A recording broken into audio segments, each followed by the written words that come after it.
Joanne's new endeavor is? No. She just got hired as the executive director for the water and sewer. Oh my gosh, where was she? Well, she's still, her and Mike are still in Arizona. Okay. So she's gonna spend the first 6 to 9 months, she's gonna have to be in Bellevue. Yeah. To do that. And then the goal is that she'll work remotely and then maybe be up here once a month or something like that. Wow. Yeah. That's good. So she called her. I will do that. I will do that. Yeah. Yeah, I was really excited for her. That's great. Yeah, she did a good job. Okay, I have the red X of death too. Yeah. That's what I'm calling it now. The red X of death.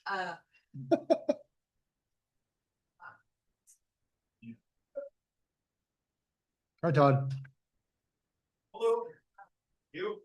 Maybe tomorrow, but most likely Thursday. So once it's up, How are you? you can come in and try to get on it if you want. Okay, yeah. This is Lisa.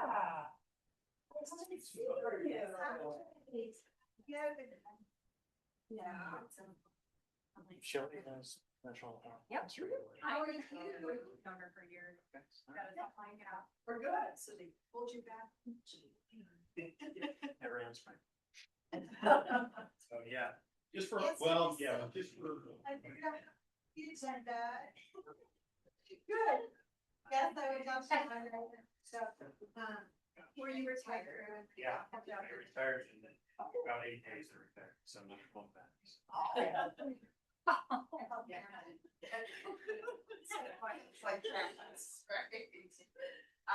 Yeah, so it's the first reading tonight. So how the city are that anytime about that. Anytime you change them. So we can do what. Go with and not a lot. And so tonight would be the first. And the second. And that's yeah, that's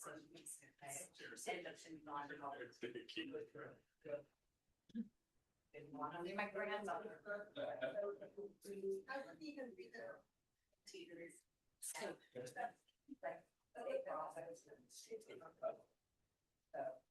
want to make sure actually have the ability to make it strong people because it's like so anyway, so we'll do our first reading tonight.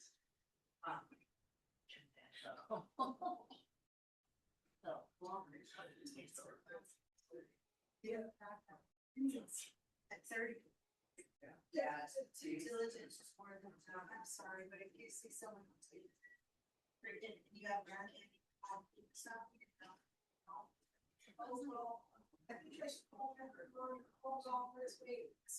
yeah, and kids are time. My kids kind of see, they kind of see house of secret life, in the middle, and the log is on it. That's not sad. That's so sad. So this is a sad spirit champions. That advocated with sure the US sorry the FDA the T already knows that against unregulated that's on the house. They should have already been banned on the state and federal level. I should say. Yeah, well, as soon as the state bans it, then. How are you? Good, how are you? That will be. Oh, What? I need to go out. Oh, okay, guess not. We'll go out whenever I can get access to my files. Okay. Hey, Dan. Dan, can I ask you a quick question? I don't know about you. Yeah. I was looking at the, thing we're trying to put on the ballot. District tax. Yeah. Yeah. And it says, it seems weird to me. It says the otherwise authorized rate of 10.75% with the proceeds from the removal of Repair Street. I thought we were just gonna go up to 6. We are, I think that's, yeah, total. I don't know. Of that, including, parking or something. So we'll have 6 plus 4.75. Oh, okay. All right. I read that today. Todd's. Okay, I read that. Oh, it's really odd. And then after. Says that. Yep. Oh, okay. Okay, there it is. We're in it. Okay, so here's what I'm looking at. This is what I was confused by. Okay, whereas the city was authorized to impose, so 4% tax as Mhm. approved by the voters. I thought we were gonna make that 6. Because this, an additional 4.75% is for Yeah. Parks and Rec. So are we gonna make that 6? No, that was in original 2012. So this where it talks about the original Okay, 2012, then our 6%. Okay, great. So So we're going up to 6. on the street tax. Yeah, great. Yeah, because we're Okay. just not getting away. And then what's the percentage of our budget is made up by that? It's all for roads. The, We either use it for doing a section residential, or we use it to match TIB or SC. So. Right. That's all. So if we don't get it, we don't have any money to repair our streets. No. That's what I thought. I mean, for you ones worse. We'll probably say, Yeah. if this doesn't. Right now. Just the general fund, but not the funds to be too. I mean, we get $1,000 here and there. Like, fuel tax and stuff. Doesn't make that we use from budget and stuff. And it's also what helps us find matching grants, right? Yes, yeah, that's our match. Because the taxpayers see that, we can apply for certain matching grants. Yeah, so Elm Street Phase 2, the New York, section Elm Street, that match will come from the residential street. Okay. Yeah, which is. Makes 10%. There's a lot, right? So. Majority of it paid through grants because it's fun. Right. Then. Seems like around how we're using refunds for that because. Yeah. But Yeah. it's super important. Yes. Are you gonna talk about it? Yeah. Okay, great. And you're gonna share all that too? I'm gonna try to. I'll talk to you last minute, so what comes out of my head is gonna be the one that comes out. All right. Okay, great. Okay, good. Thanks. I did that. Two, they were on spring break. Yeah, well, I guess, this, community spent most of spring break at home. Sorry. It's a, you can talk later, yeah. Yeah, let's talk after.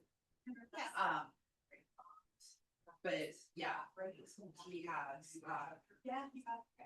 he's got stuff we'll see. Yeah. And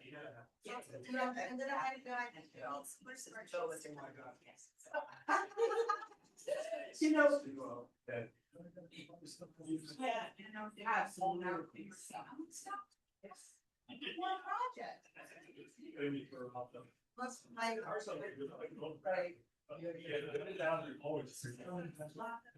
that's very much. So, I did find a good time for my and I got a pole barn and that's so back it up.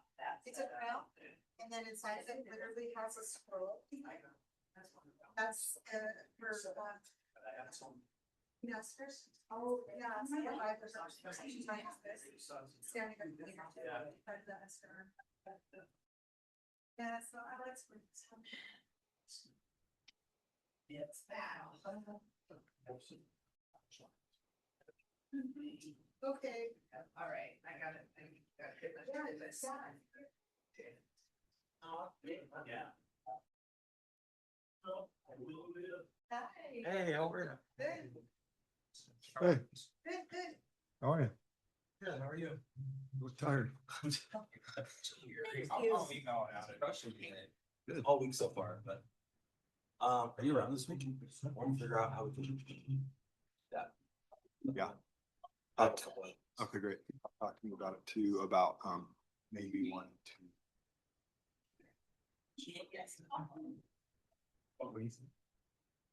Oh, some sort of. Let's talk to him about this. Let's do it after. He was telling me, because I talked about it in the meeting. And he said there was something about a match. So if we hold off and wait, we might get it into that match. Yeah, so you guys have it. Some sort of matching thing. I don't know. What's that? I can't even remember what it was. It's good. But if it is, then I'd like to match that, so that person matches it. So that was saying- Yeah, that number that you gave is high. No, we don't.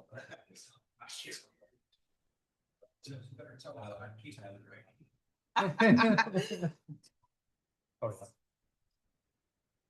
yeah. That right, I'm like.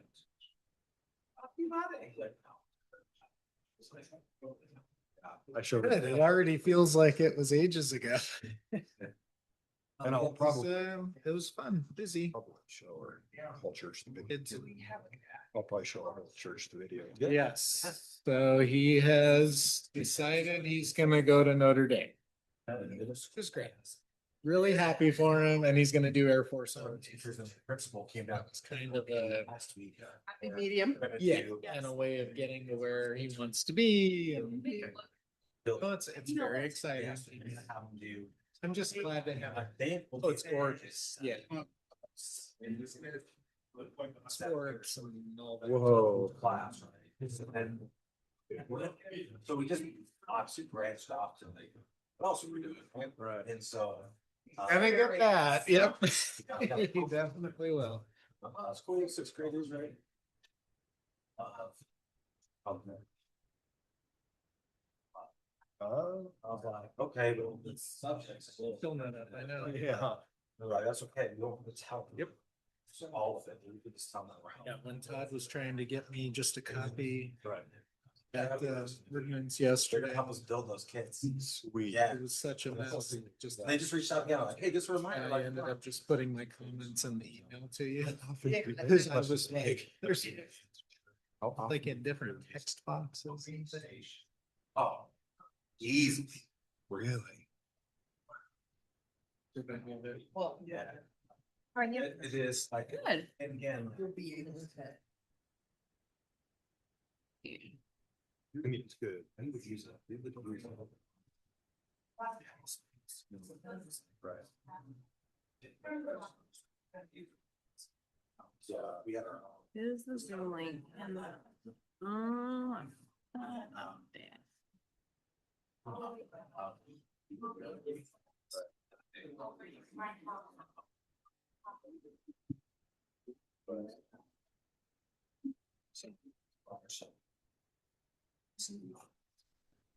Well, hopefully that'll let you. We appreciate that. And then once it's done, maybe. get a commission on it. 100%. And, Oh, thank you. Thank you. And all of our.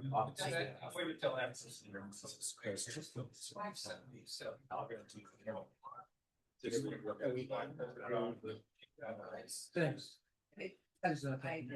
Magical about the date. Yeah. So. How are you? See ya. But they didn't. But I also feel now that. Oh. So, you're back. Hey, how's it going? I missed you. Yeah, well, it's such a good mix this year. Yeah, my son was. Just say you, but you know with copy and paste, it's in this phase now, but. His playpen or me holding him are not satisfactory. He has to be free-rolled around the house. So it's just for something brought to mind how much we have to do to child. Cause I remember going in and It was revising like, it. oh, I got it, having and then as soon as they start moving, like, like, I didn't even realize that was there. I didn't even think about that. Where did you find that? Oh, I haven't seen that in years. I looked at that. So. Yeah, it was a weekend. I don't have to tell you this feeling that it's so different. I think that's very One of like, there are days when I'm pulling my hair out and questioning all my life decisions. It's usually the same day. They're like 10 minutes apart. Yeah, cause they're like, one of them, he's in this space, I feel like, right now, he's just like, just like, it's really good. And we don't eat, it's like, it's better, like, I want this thing, and I'm like, okay, we go get you. She is And then 20. He'll be 21 in August. I'm like, okay, what do you want? Okay. Yeah. And I'm like, here, it's locked off, so I. Well, Keenan graduates, Keenan graduates from, our oldest graduates from college in the Was it, did she already try and log in? University of Montana. Okay, He's great. going to Right, Boston. Okay, did she must have just logged in? And he'll come back and. Okay, great. I involved just, with the I just university. saw the email that said, Yeah. what is the Zoom link? And I was like, that was, I was probably supposed to put that in the Long time. invite. Yeah. So yeah, it's crazy. Set you up. Yeah. It's really great. Yeah. He's a good kid. He's loved it there. Yeah. He's a big help with this. That's where Lenny and I both went to school too. Really? Yeah. I grew up. I didn't know that. Yeah, so it's been fun to. Did you grow up in? Yeah, Oh. I did. Lenny moved when he was probably Make sure she can. eighth grader, maybe from Three Forks. I. Okay. Yeah, and Helena, he's kind of all over, Yeah. but Like, if. yeah, You're- Montana blood. I read this book. Wow. and it We was go there a lot I because mean, my like, mother has a house right on that Flathead River.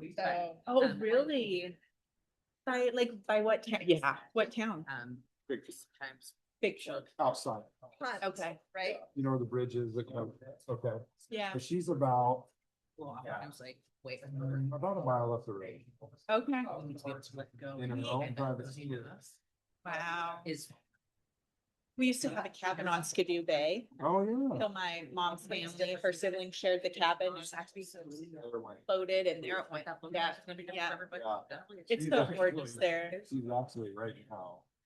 For them, make sure that they know that they come to you. Oh, good luck. I'm sure there's things. What a loss. We have Like. Them both. one sister that There's doesn't. times when my husband's like, So you know, how did she you get wants into it. this? Everybody else, like, he didn't tell you. The youngest sister wants it, but the other sister lives in Florida, so it makes sense, like, I 3 don't know. hours of ranting about the whole I get it. like 1 minute.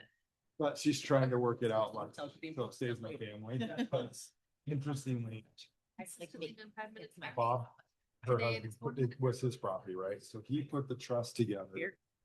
And his whole Bar to intention work everything is back. was that. it would stay. Yeah. So. They're not, I mean, I'm just waiting. Close, like that phase is like.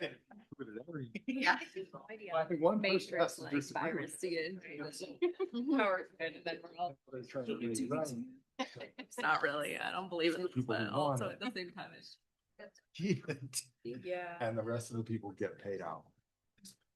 Talking Smart. about somebody Yeah. today, So he you- was like, Ours was written well. Yeah. Yeah, so she's Good. trying to, and I sure hope. Alright, game on.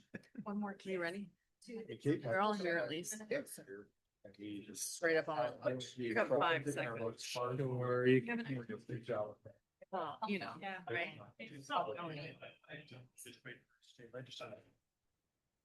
Thank you for coming. We'll call our regular city council meeting of April 28th to order at 6 PM. Will you please rise for the pledge of allegiance?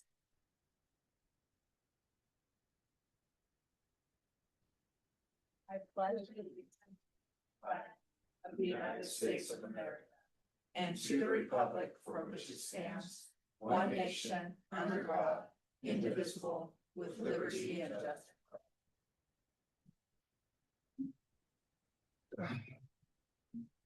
Honorable Mayor Martin, Present. Councilmember Hahn, Present. Councilmember Bartels, Present. Councilmember Postma, Present. Councilmember Hall, Present. Councilmember Nazaro, Here. Councilmember Bela. Here. Councilmember LeVar. Present. At this point, we will open up citizen comments. Do we have anyone signed up in the room? Perfect. Cool. I just want to remind anyone providing public comment tonight that there is a 2-minute limit, and you will be able to see that on the clock while you're up here. And with that, Ms. DeLucci. And if you'll state your name for us, so we know. Yeah. Alicia DeLucci, Lisa from Cheney and Moses Lake. If it pleases the mayor and the council, thank you. I'm here tonight to speak with regards to an agenda item on the ordinance 126-038-Z-03, and that's to prohibit the sale of Creighton in the city of Cheney. I honestly, if you guys could have done it yesterday, passing it, please do so. Please speed this up. It's a very serious issue.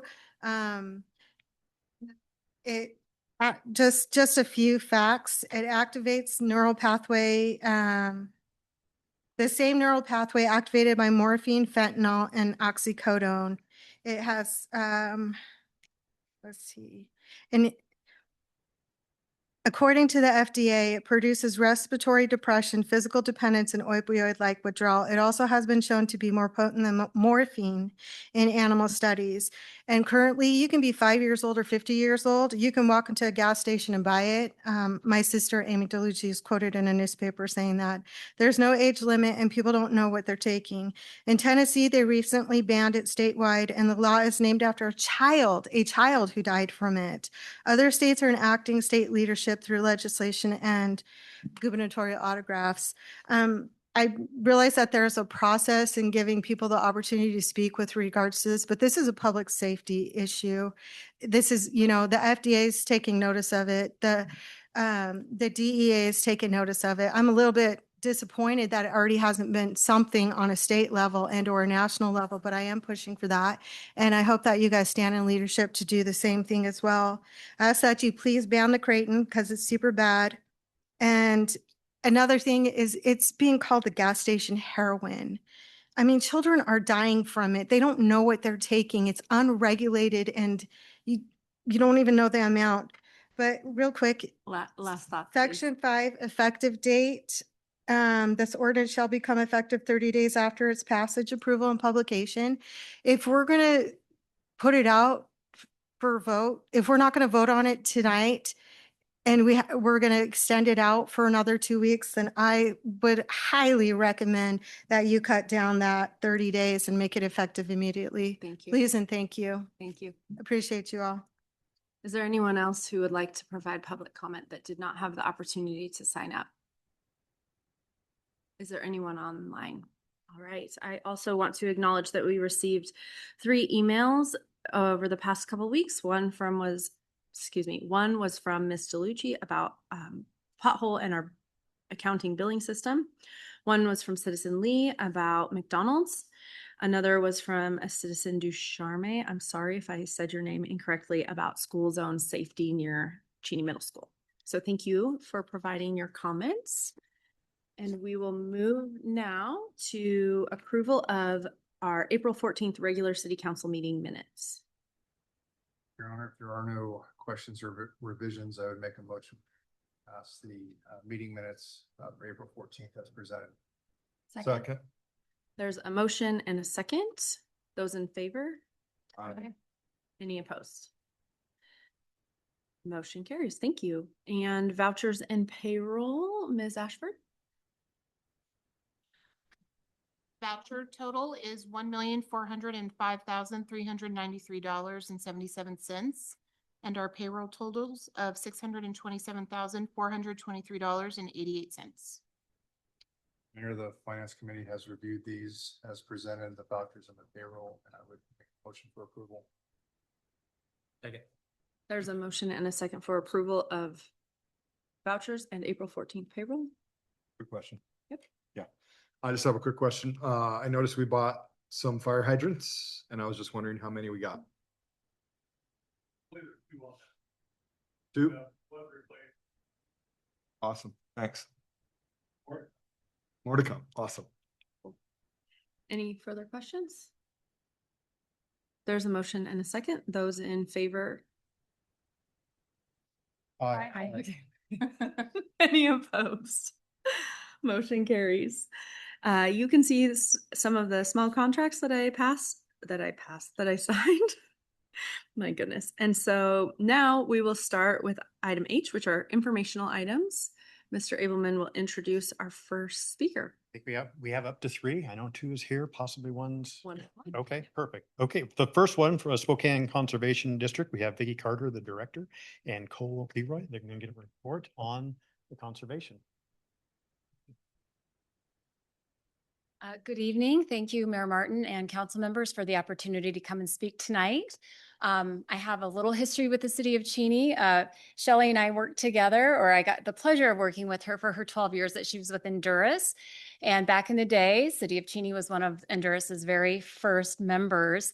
I served on that board for 25 years. So I remember names like Diane Showalter. Does anybody else have that memory?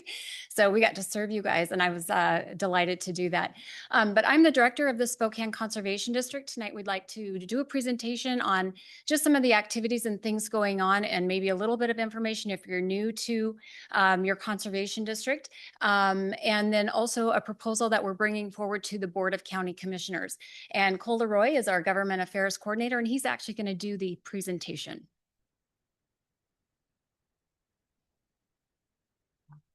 Good evening, Mayor Martin and City Council. My name is Cole Leroy.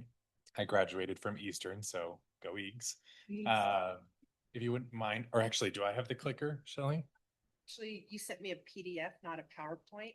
So. Okay, go scroll. Okay, no problem. Go ahead and go to the next slide, please. One more, yeah. You're fine. I promise I won't drone on, but a little bit of context for what a conservation district is. There I am.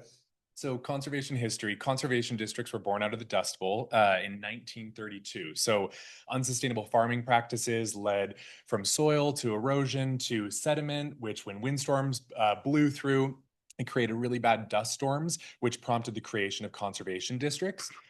Which were intended to help manage natural resources across the nation. So in 1941, there were 4 different conservation districts that were managing the natural resources in Spokane County. And in 1973, all of those conservation districts consolidated into one to form the Spokane Conservation District. Next slide, please. To give you the scale of what we serve 1.1 million acres. So that's over 500,000 acres of agricultural land, over 350 acres of forested land, 500 miles of rivers, streams, and tributaries, and over 68 lakes and tributaries and wetlands. And that is just us, one conservation district serving those resources. Next slide, please. Specifically, we are a special purpose district. So think like a school district or a fire district that's tasked with public education or responding to fires. Again, we are a natural resource for our community, and we are working on a voluntary approach. So not a regulatory authority. We work with folks that come to us seeking our guidance, seeking our expertise from our foresters, our soil scientists, our riparian restorationists. Riparian is a fancy word for river and stream.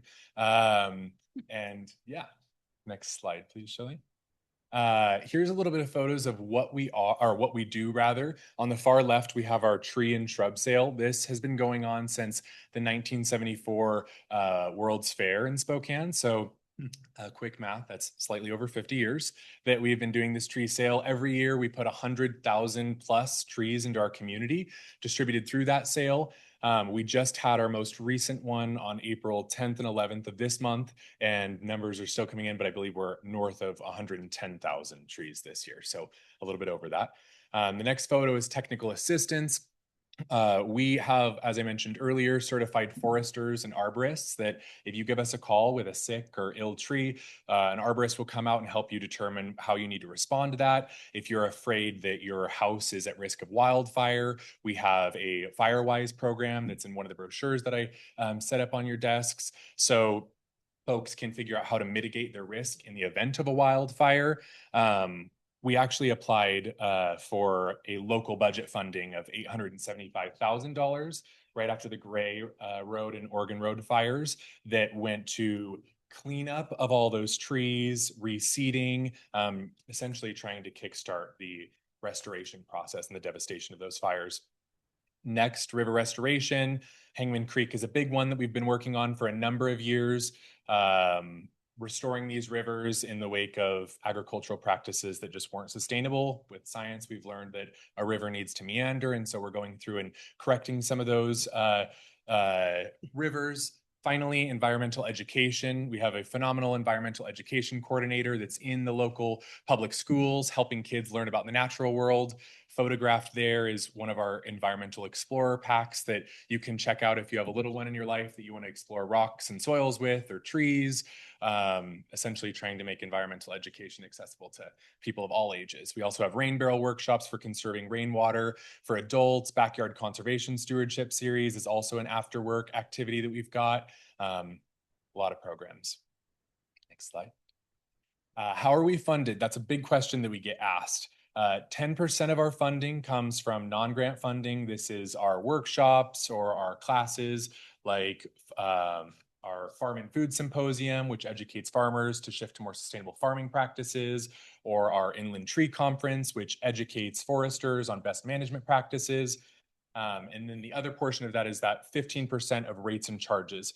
Rates and charges is a $10 per parcel fee that anyone who owns a parcel of land pays into. And that goes to, again, providing our funding that is stable, that allows us to do all the programming that I just mentioned on that earlier slide.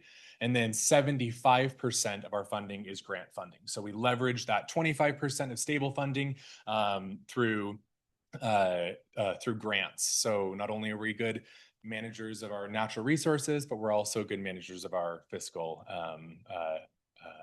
of our finances as well. To give a little bit more history, in 1991, the Spokane County Board of County Commissioners was the first local government in the state to deem conservation as something that was important, that needed to be invested in. So they actually created the rates and charges for Washington State. And we're very proud that our Board of County Commissioners recognizes the importance of being good stewards of our natural resources. In 1998, the rates and charges went from $3 to $5. In 2019, that increased to $10 to just maintain the same level of the quality of the services that we were providing. And now in 2027, we are hoping to go to the Board of County Commissioners to ask if that can be increased to $15. To give a little bit more context, the cap for our rates and charges in the state is set at $25. So some conservation districts in the state benefit from $25. We are understanding that our need is only to maintain the level of programming that we're currently providing. And so we're just asking for the increase up to $15. And we hope that we'll get your support, and also any folks here that want to provide public comment. I'll get to that at the end of our presentation as well. Again, back to how we leverage our funding. Every $1 that's invested, we leverage 5x, 9x over the course of the years that we've been in business. And that money goes right back into our community, into those programs earlier. Your $10 from a parcel, to put it into context, 200 wildfire, tree health, and home safety assessments were conducted just last year with that $10. Over 1,000 residents were educated. Those are the farmers learning about agriculture and sustainable agriculture practices, foresters learning more about best management practices. We put $4 million out that was loaned to shift to more sustainable farming practices with no-till drills. Over 100,000 conservation seedlings that you saw in that photo from our tree sale earlier. And over 27 miles just last year of riparian habitat was improved. So we are the boots on the ground. Next steps. The current rate, as I mentioned earlier, is $10. We're hoping to receive support to increase to $15. That impact is 42 cents a month. So something that I think most of us could find in our cup holders in our car, but we are really, really proud of the work that we do. And again, it is our goal to maintain the level of services that we're providing to Spokane County residents as the cost of materials and labor increases. I kind of just stole my own thunder here, but safer forests, resilient communities, expanded educational opportunities, cleaner water, it's what we're all about, and about keeping a healthier future for generations to come. This last slide here just has a little bit more photos of what we do. You can see on the top left corner, we have our Natural Resource Youth Apprenticeship Program, which is a mouthful. Those are young people that we pay for the first 2 years of their education in a natural resource program. And in the summers, they are our apprentices and work with us. So they're getting their education while working. And by the time that we set them loose, they are fully ready with a solid resume and a diploma, ready to hop into the workforce to be our foresters that are attuned to our community's needs. We have in the red shirt there is Dwayne, one of our veteran farmers on our veterans farm. Vets on the Farm is a program that helps servicemen and women shift back into civilian life, learning agricultural practices and having support transitioning back into the workforce. We have the tree sale there. There are thousands of trees there. Soil scientist. Bottom left corner is our year-round farmers market, which if you haven't been, you really should come out to our campus in Spokane Valley.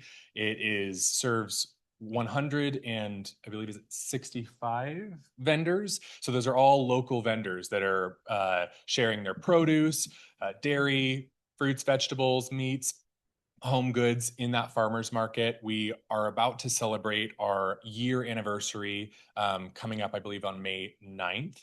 And Farm and Food Symposium is that next photo on the bottom left, and so on and so forth. But yeah, next slide, please. We'd love to hear from you. This is our plug why we're going out to all of the communities in our areas. We're hoping to get public comment at our Spokane Conservation District on May 12th at 6 p.m. or June 16th at 2 p.m. That is to solicit public comment from the community. We want feedback. We want to hear how our services are supporting the community and what information folks would like us to share with the Board of County Commissioners as they prepare to make their decision. And that's all. Thank you. Do any council members have any questions? Yeah. Comment. Yeah. Thank you for the service that you provide to our region and the work you're doing to help get the next generation excited about conservation work. So thank you. Thank you. I went to Eastern, as I had said, and studied political science and environmental ethics. And it has just been like a dream come true to see what we do at the Spokane Conservation District. And it is like a feel-good job. So thank you. Thanks. Anyone else? Thank you. Thank you, Mayor. Appreciate it. Up next, introduce you, but most of you may know her. This is our state lobbyist, Deborah. I'm not going to say her last name because she's can't say it right and I don't want to butcher it. She's here to give us the session wrap up. Please engage all your questions and also think about we are heading into May, June close. So a legislative agenda might be something that we need to start talking about early on. So I'll welcome Deborah. Spoken like someone who's retiring. Thank you. Thanks for being here. I'm happy to be here. Thank you for having me. I'm Deborah Munguia. My maiden name was Brown. It was a lot easier. But, love my husband. So anyway, so nice to see you again, those that I've met and those that I haven't met. Nice to meet you. And Shelby's going to run the clicker for me. So thank you very much. Appreciate that. So I'm Deborah Munguia. Just quick background. I have been working with the City of Cheney since 2017. So it's been a long time. I really enjoyed the honor of being able to work with the city. So thank you for that. And I have been a lobbyist since 2006. I've been a contract lobbyist working with local governments and others for the last 10 years. Before that, I was the lobbyist. Oh, thank you. Does it lift up? No, I don't want to hold it. Todd, can you help her? Go like this. Perfect. Todd breaks it. Okay. Great, thank you. And before that, I was the lobbyist for the timber industry. And before that, I worked in state government for 20 years, 10 of those at the State Department of Natural Resources. So I have an affinity for forestry and those kinds of things. I actually was the Habitat Conservation Plan Manager and got the state forest practices under a federal HCP permit. So I have a lot of background in natural resources as well. So for tonight, what I'm going to do is I'm just going to give you a real kind of broad general overview of what happened during the 2026 legislative session. Hit some of the key highlights on what they did with the budgets, talk about some legislation that will be of particular interest to you, I think, and then talk about, what's coming up next. And so as I'm going through this, if you have questions, please feel free to ask me. And then I'd love to have a really robust discussion with you at the end about what are the next steps and what do we want to do next. So with that, it was a short session. The legislature alternates between short sessions and long sessions. And so the long session is a 105-day session, which they will do in the odd numbered years. And in the even numbered years, it's a short 60-day session. And typically what they do during those short sessions is they make adjustments to the biennial budgets that they had adopted the year before. And so they call them, it's the supplemental budget session. This year, the legislature adjourned sine die on March 12th. They did adopt supplemental operating, capital, and transportation budgets. Those are the three main budgets. But they also did some really big policy stuff that typically they don't do during a short session. It's really hard to get policy stuff through in a short session. So we'll get into the details of some of that, but they did some big things around taxes. They did some big things around fund transfers. And so we'll talk about that a little bit more.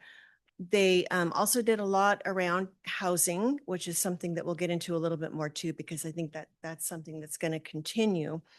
And I think the bottom line is they're going to continue to have revenue challenges. If you'll remember, for the 25 session, they were going into it with a projected $16 billion budget deficit. And so they raised taxes, they made cuts, they did a lot of different things.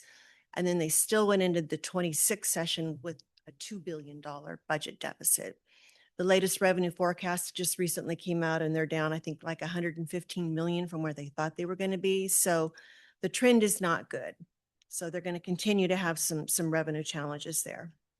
On the operating budget, they passed an operating budget that was higher than in the supplemental for what they passed the year before.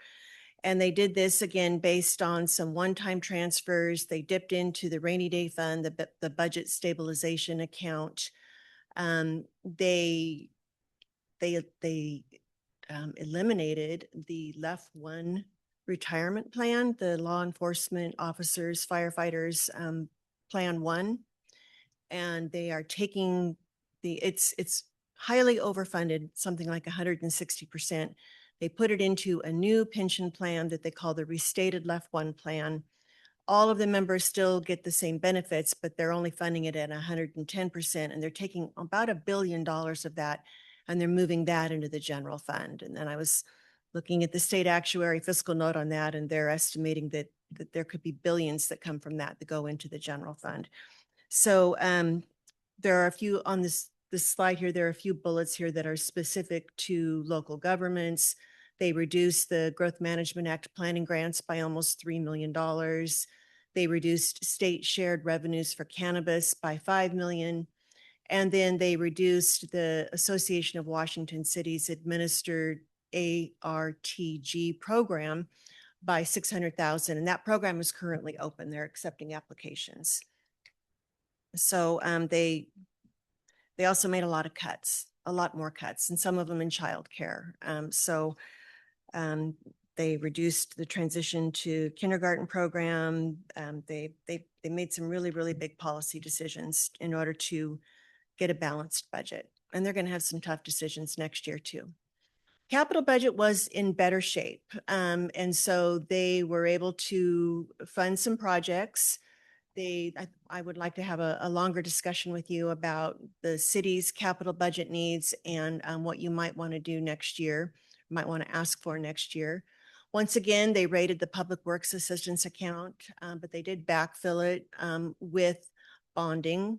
But they continue to rate the Public Works Assistance account. So that's something that we continue to watch and continue to be worried about. They made historic investments in housing at a level that they've never done before. So I think that we're going to continue to see that as well, because housing continues to be one of the major policy issues for the legislature and also for Governor Ferguson and Lieutenant Governor Heck. On the transportation budget, if you'll remember, last year they were facing a $1 billion shortfall in transportation. The transportation budget in the past was primarily funded through gas tax revenues, and those revenues continue to decline. And a lot of that is because cars get better gas mileage. There is, some of it is that there's, electrification, but mostly it's because cars get better gas mileage. And so the gas tax revenues are going down on that. There was an infusion of Climate Commitment Act dollars through the Climate Commitment Act into the transportation budget, but the Climate Commitment Act is based on people reducing their greenhouse gas emissions. And so as those emissions are reduced, they will stop paying at the auctions. And so those revenues are scheduled to decline as well, starting in 2030. So that's just around the corner. So the transportation budget is in a spot where they have to kind of figure out what they're going to do for revenue because they not only fund projects, but they also do maintenance and preservation. They did the transportation budget differently this year. Normally when they do a transportation budget, they create packages, funding packages. The last one was the Move Ahead package, and a big portion of that was Climate Commitment Act dollars. And they identify projects, state and local projects that they want to fund over the course of, say, 10 years. They'll schedule them out in 5 biennia. And they didn't do that this time. The Senate did propose some new project spending, but that did not get into the final budget. They did authorize some new bond authorization. The primary focus of this transportation budget was preservation and maintenance for highway, ferry, and bridge upkeep, because the state of our roads and bridges and our ferries are in desperate need of more funding. So they did also give some money to counties and cities related to the December flooding to help with that. They did increase the Safe Routes to Schools program, and they did increase the pedestrian and bike safety programs and grants. So, and I always send along information about when those grant programs are open to, in case that's something that the city is interested in looking into. Before I jump to the next slide, did you want to ask any questions on that? No, okay. I have Right. one. Sorry. Okay, go ahead. Just thinking about, long-term for us as a state, and it's probably a federal issue as well. As we look to be good stewards environmentally, how do we plan on that gigantic number there?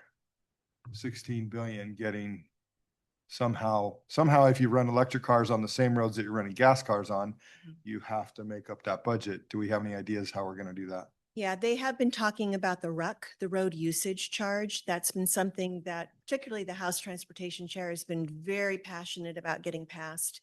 And it's had a lot of discussion over the years. I think that timing is everything. I think that next year they're going to have a very serious discussion. They did increase fees, they did new bonding. So they made some increases in some of their revenue sources, but it's not enough to fill the hole of what the projected needs are going to be. This doesn't even include the cost for the culvert settlement. I think that's another $4 billion that the state will, so they're in mediation talks right now in terms of, we're not going to meet, even if we got $4 billion, we're not going to meet the time frame that for the culverts in the injunction area. And so the state's in mediation talks with the tribes right now about what can we do.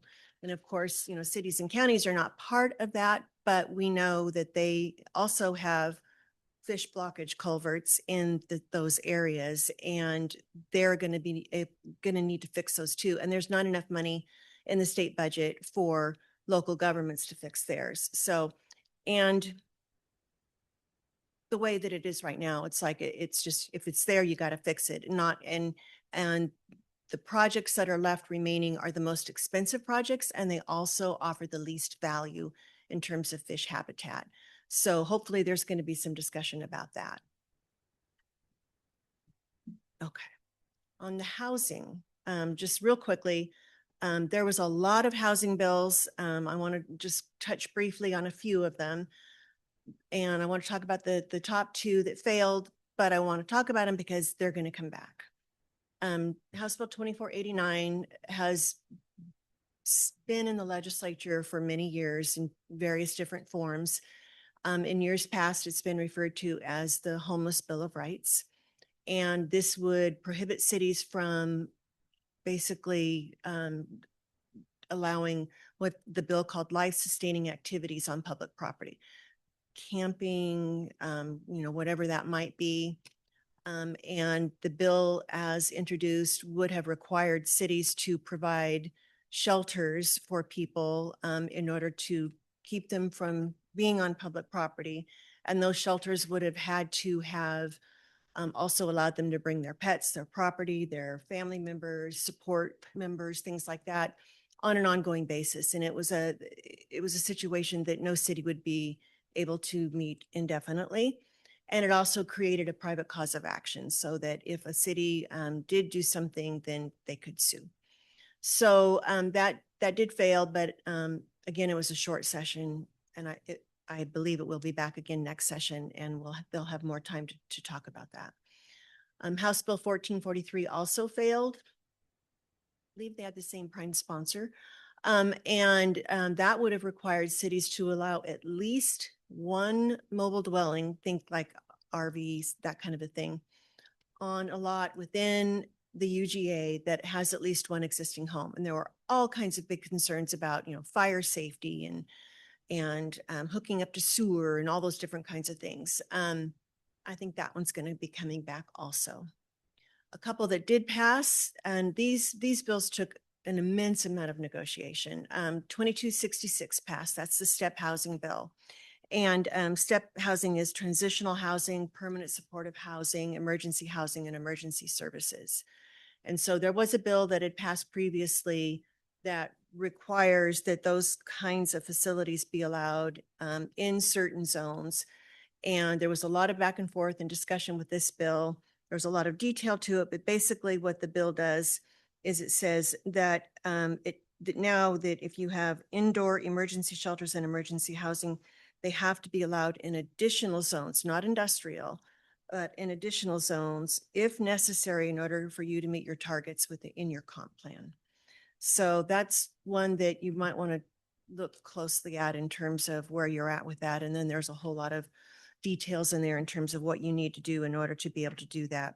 The bill as originally introduced would have prohibited cities from being able to have operational agreements with housing providers. And so there were a lot of concerns about, well, what about proximity to childcare centers and other emergency shelters and things like that. And so most of those elements were restored back into the bill, but it would be worth having a good look at that one. And then 6026, I just put that up there. It doesn't affect Cheney. It only affects cities with a population over 30,000. But that one also took an awful lot of discussion this session. You would be prohibited from, if you are a qualifying city, would be prohibited from excluding residential uses in commercial or mixed use zones. And the reason I bring this up is because 30,000 is the target now. So that's something to keep an eye on. Okay. General legislation. Oh, before I jump to this one, any questions? No? Okay. A couple of bills passed regarding the Voting Rights Act, expanded, basically gave the VRA more teeth. 1710 gives the Attorney General's office, and this was something that was in a previous VRA bill and it passed this year, gives them the authority to do pre-clearance for a city or county that has a history of a Voting Rights Act violation. And so if you've had any kind of an issue within the last 25 years, and my understanding is the Attorney General's office is currently going through and looking at local governments that have had that, and they're going to be publishing that report on July 1st.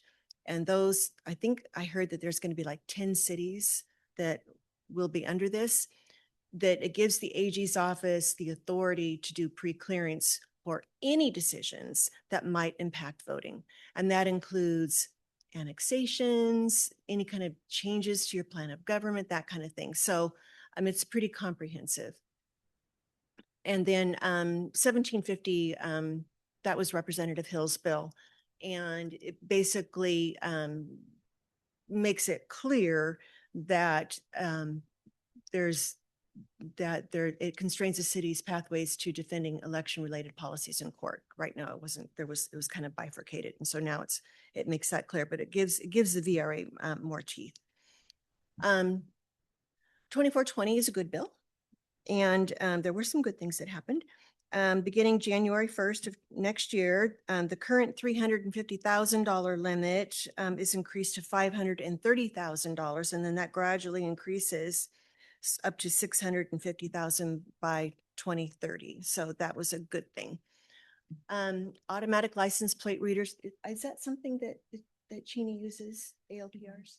No, No? we have them. We are not currently using them. Okay. Okay. All right. So we can skip. Well, that one, no, but- we would like to hear about it. We're not using them because of this. Oh, okay. Okay. Yes. There was concern about the data that is stored in those ALPRs, and the final bill states that the data must be deleted within 21 days with certain exceptions. And those things are probable cause of felony or gross misdemeanor warrants or subpoena. If the court permits it, law enforcement purposes. So there are some exceptions to the 21 days, but for the most part, that data needs to be eliminated with 21 days. And my understanding is that bill has already gone into effect. So if you're not using them now, that's probably not a big issue, but you might Well, know. this is why we aren't using them. Okay. Okay. So anyway, 6002 is the bill, if you want to take a look at that. And then 5974 passed. It creates new qualification standards for police chiefs and volunteers, but it also allows the Criminal Justice Training Commission to decertify sheriffs. And so a lawsuit has been filed against on that bill. So we'll see and that was just transferred to Thurston County courts. So we'll have to wait and see what happens with that.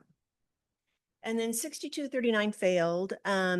That would have made some tort claims for state and local governments go to mandatory arbitration and allowed others to go to arbitration, depending on the time frame.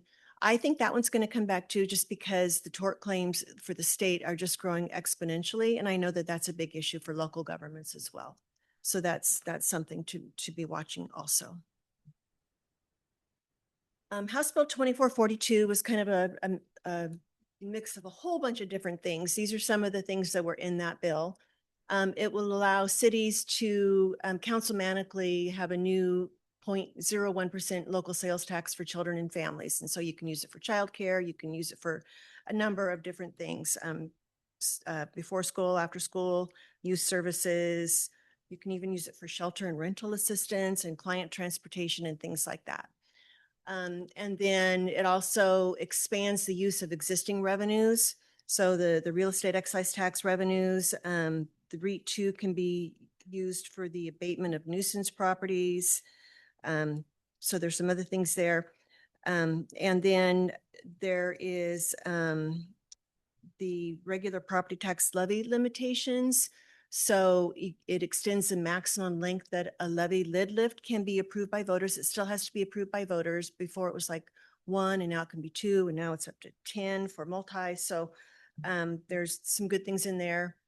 It does some other things for the county too that may or may not benefit the city. It allows a county to separate out its mental health, developmental disabilities, and veterans assistance levies from their general fund. So they would be able to separate those out, which would give them more revenue for their general fund, but then it would also be a tax increase to citizens if they do that. 6346 probably got the most ink for this legislative session in terms of the policy bills. It's dubbed as the tax on millionaires. It's a 9.9% income tax for households that have over $1 million of income. And it starts in January of 2028.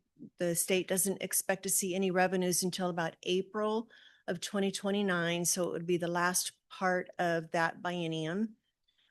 Some of the benefits of it is that it expands the working family tax credit program to almost 500,000 additional families. It provides some B&O tax relief for some small businesses, free breakfast and lunch for all K-12 students. So that's something that especially Senator Riccelli has been really a champion for.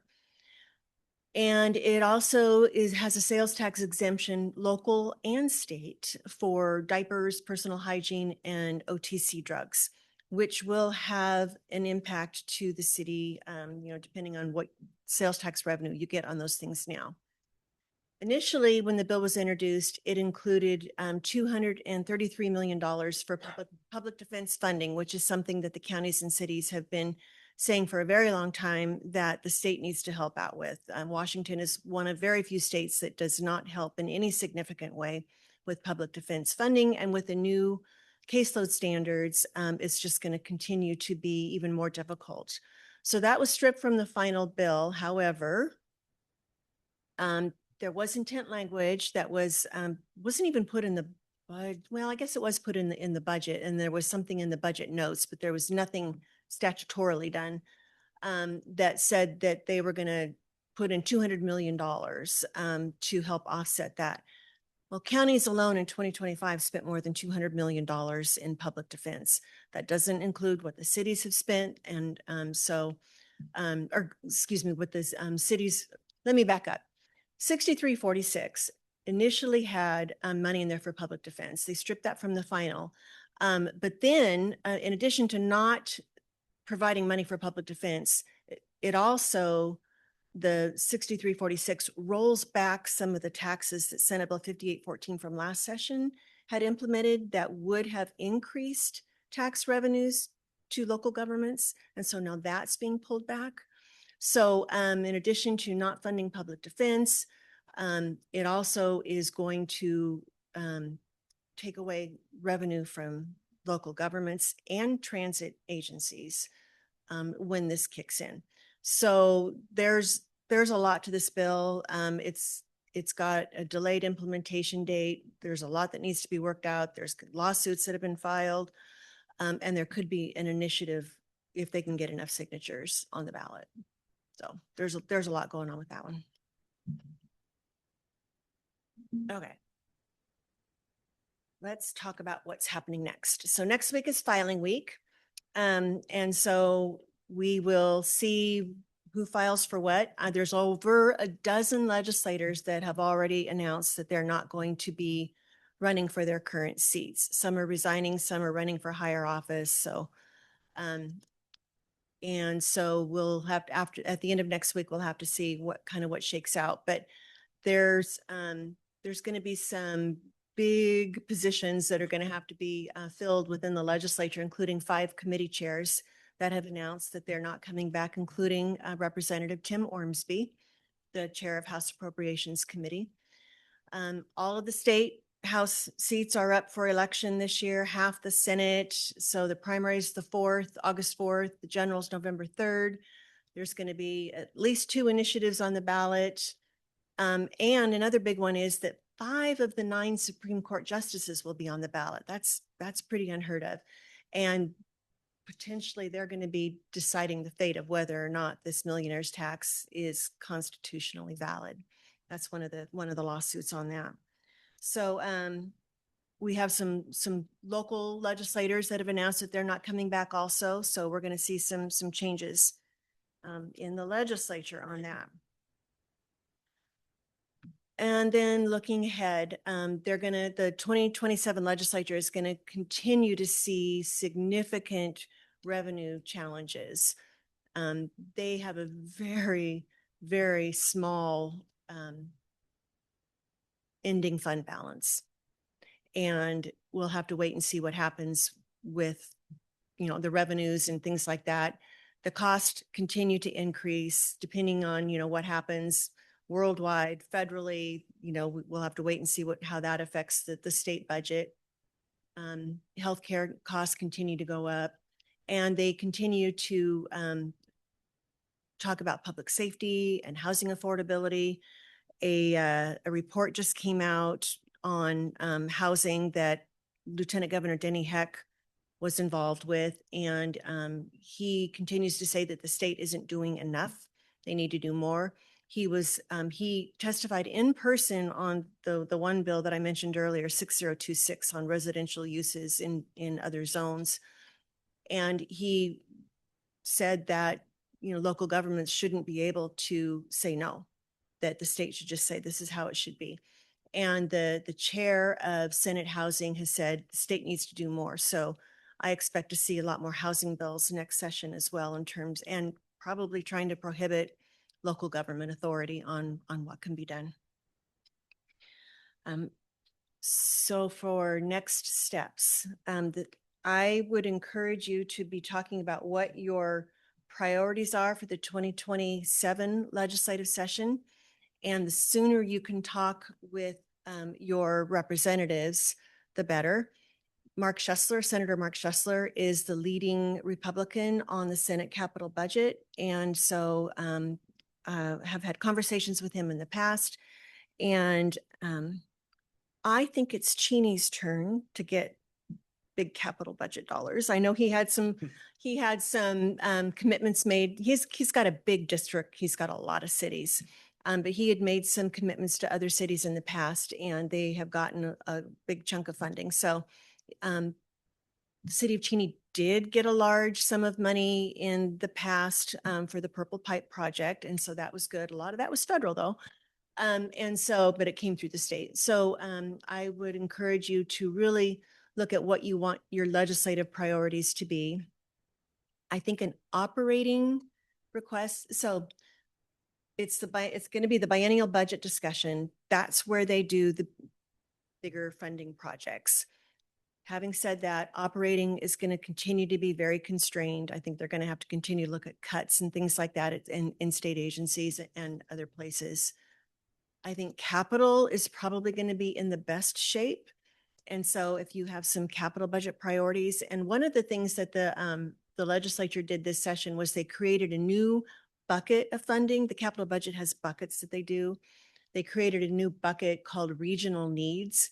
And so if there's a project that meets regional needs that the city would like some funding for, I think that might be something that you might want to think about. Or if there's a project that multiple jurisdictions are interested in, that the city wants to look at getting some state funding for, that would be a good thing to look at as well. And then meeting with legislators during the interim as soon as possible. November is too late to talk to them about what your legislative priorities are, honestly.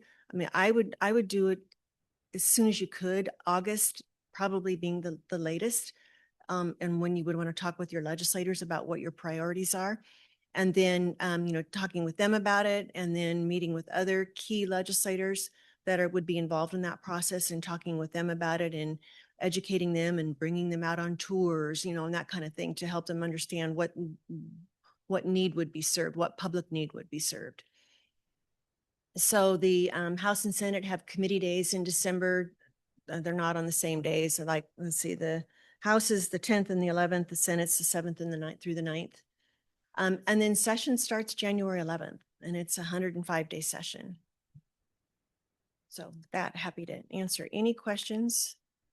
Does anyone have any questions for our lobbyist? First of all, thank you. It was like 5 billion hours of work boiled down to a few slides. That was I think you told me It's a 60-day session, but they're still doing the same amount of work. They're just cramming it into a shorter time period. So Yes, and this thank year you. they went above board and did even more. So, Yeah. yeah. Yeah, so thank you for boiling it down for those of us to be able to understand. Yeah, Councilmember Bealock. What do you think is, or what would be the most impactful way for us to get our legislative priorities across? I mean, obviously working with you, but would it be beneficial for all of us to be talking and dealing directly with our representatives as well? Absolutely. It's crucial that the elected officials be involved in talking with legislators about what the city priorities are. So you may have opportunities locally to meet with them, to see them at different events, to talk with them, building that relationship, having them understand more than one touch point is always necessary in order to convey what the city's priorities are and why it's important and why they should care about it. Yeah. Good question. Any other questions? I have a question. In the past, how has, like, I'm new, so how have we as a city, maybe this is you, maybe this is Todd, gone through creating our priorities for, so we know what to advocate for? Like, is that like a workshop? Is that, I mean, like, we have the general government committee, but that's like only a handful of us. So like, how do we, multiple workshops? Is that working with you in multiple workshops? I can tell you how it could be done. Okay. Your directors could have a meeting and talk about, what their needs are and, where they think that state funding might be needed. I'm happy to join those meetings and talk about, what might or might not be possible. And then having the city administrator, sort of decide along with all of you what the priorities are going to be and ranking those priorities, and then having discussions with legislators about that. Yeah, I mean, it all starts with what our needs are. We've had workshops. We've been very active in, SR 904 from Cheney to Four Lakes for 20+ years, trying to get that going. When we opened up the new wastewater treatment plant, we had the composting facility on one side. We started that conversation way back in '94 about reuse, and it kind of just morphed into more of a priority as other things come down the road. But I think most of you know that we're financially struggling to see what our next priorities would be, and I think that's a conversation to have. Directors are great resources, but also maybe just getting together for a workshop and having somebody like Deborah attend us to say, these are pretty good ideas, and even have somebody facilitate them just to kind of generate those ideas. Thanks. Any other questions? I have another question. Go ahead. Have you worked with, so I know like Medical Lake, I assume Airway Heights, and I know like Eastern has lobbyists. Have you worked with them in the past? Like, has Cheney partnered with them or collaborated with them in any way before? Typically, in the past, the city has supported EWU's legislative priorities, and I believe they've supported the cities. But I don't recall where there's been an initiative where we've all gotten together and said, this is important to our region. Any other additional questions? Thank you very much. Thanks for making the trip out. This is great.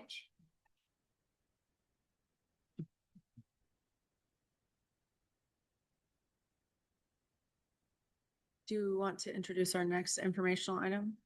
Yeah, I don't know. It's Ms. Ballard, and I believe she's online. Is that correct?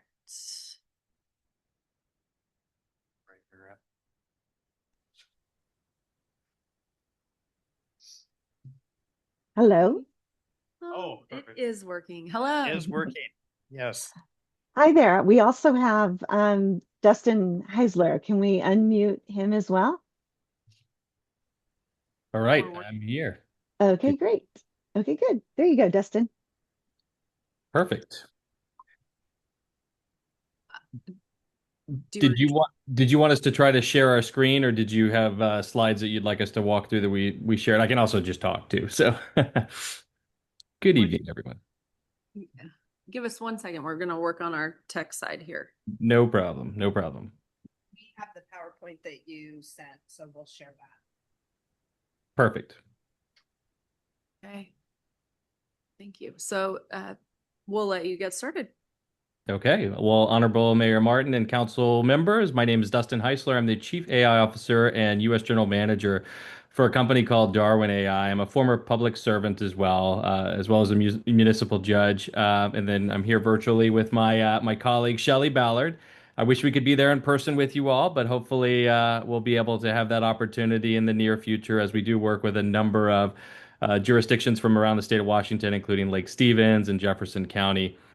Just for some context, Darwin AI is a company that's focused on government, specifically government, working with agencies big and small on mitigating liability, risk, and even some of the new requirements around generative AI being a record. We know the state of Washington's updated guidance there. And so there's a lot of, questions and concerns when it comes to getting open records requests on those types of things. But more importantly, we work on designing intelligent human-in-the-loop workflows that help you kind of deal with the existing systems that you have and help you get a little bit more out of it. So as you can see on the screen, basically two kind of primary things that we do. We focus on that governance layer. We make it very easy for you to comply with state law as well as any local regulations on how AI is used. Not just in the AI that you may bring in, but in the AI that your vendors are bringing into their existing applications, and we deal with all the records associated with that. But on top of that, we have what are called launch pads, which we basically use AI with human-in-the-loop provisions to allow you to get more out of it. If you go to the next slide, I'll kind of just touch on each of these really quickly, just so you have a little bit more context. So starting first with govern. Basically, this is everything from codifying your existing policies, your existing rules, your open records laws into enforceable actions. That think of this kind of like the antivirus of the AI era. It sits on your employee devices and it's there to help protect them and to help protect the city from any potential liability or from open records requests or those types of things that may come.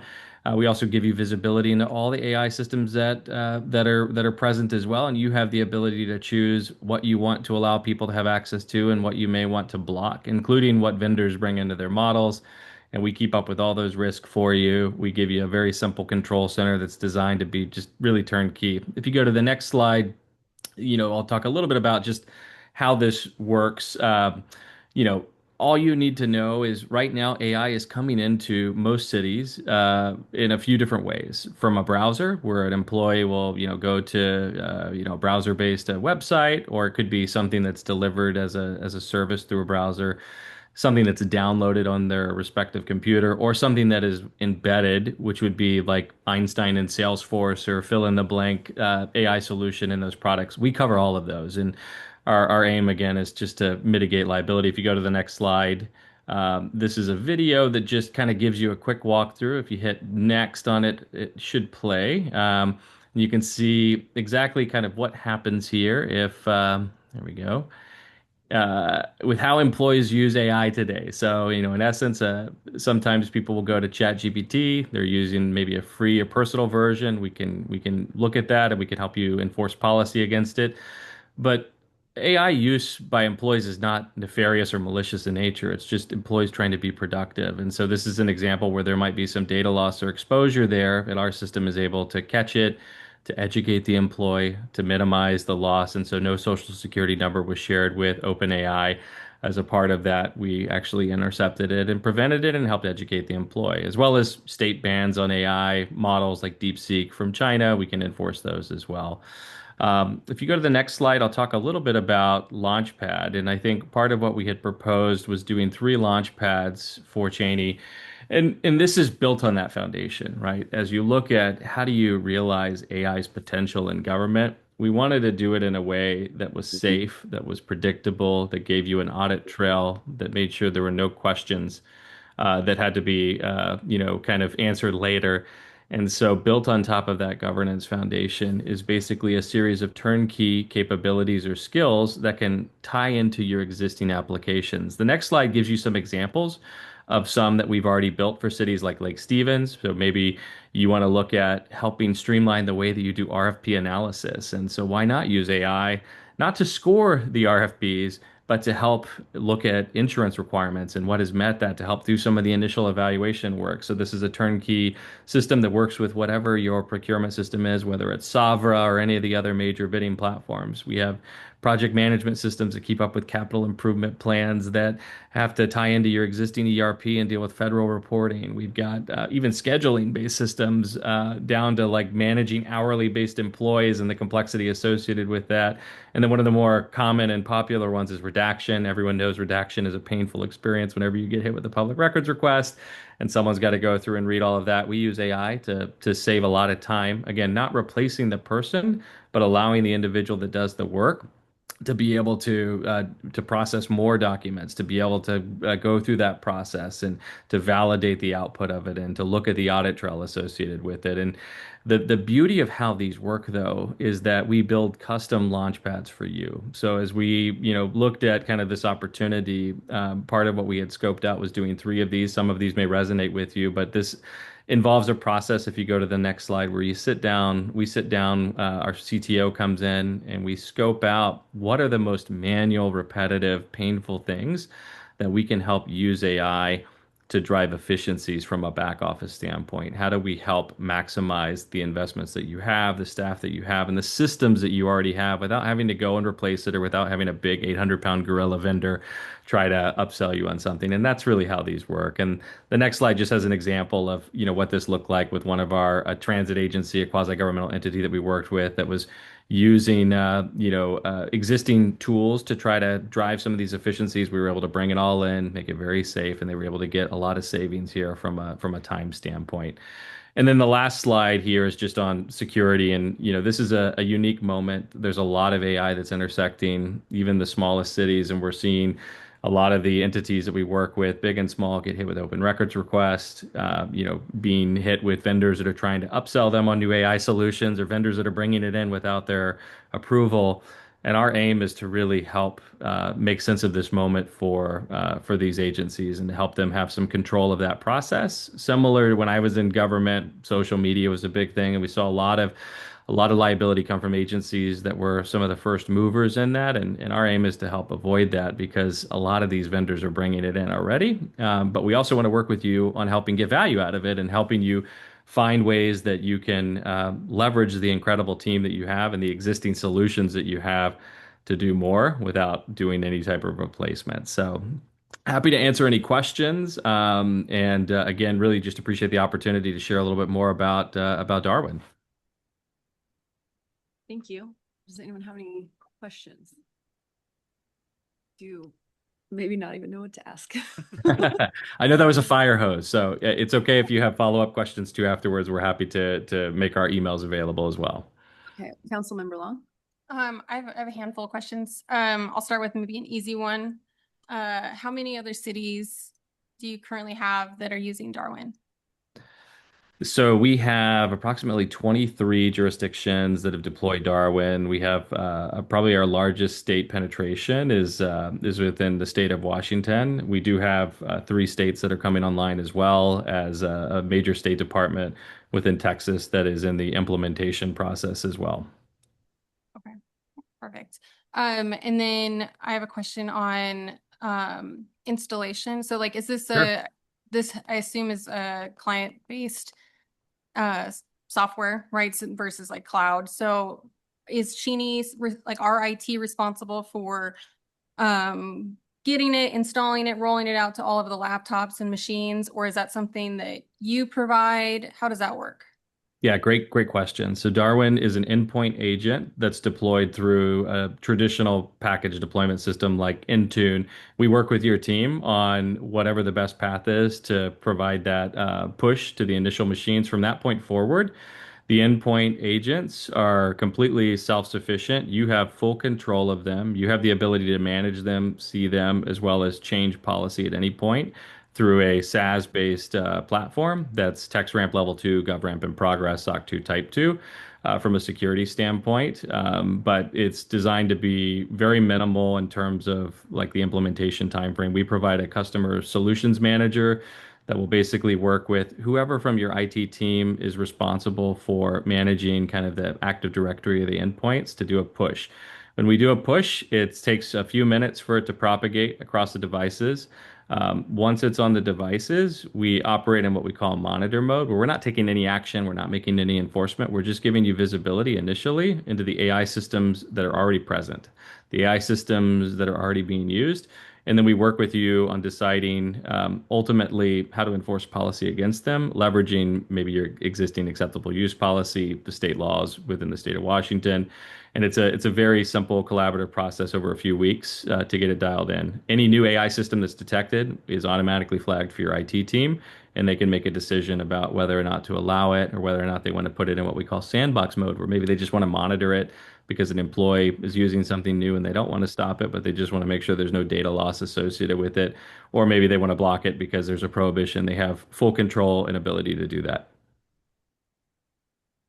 Perfect. Does that also, I assume updates are managed the same way?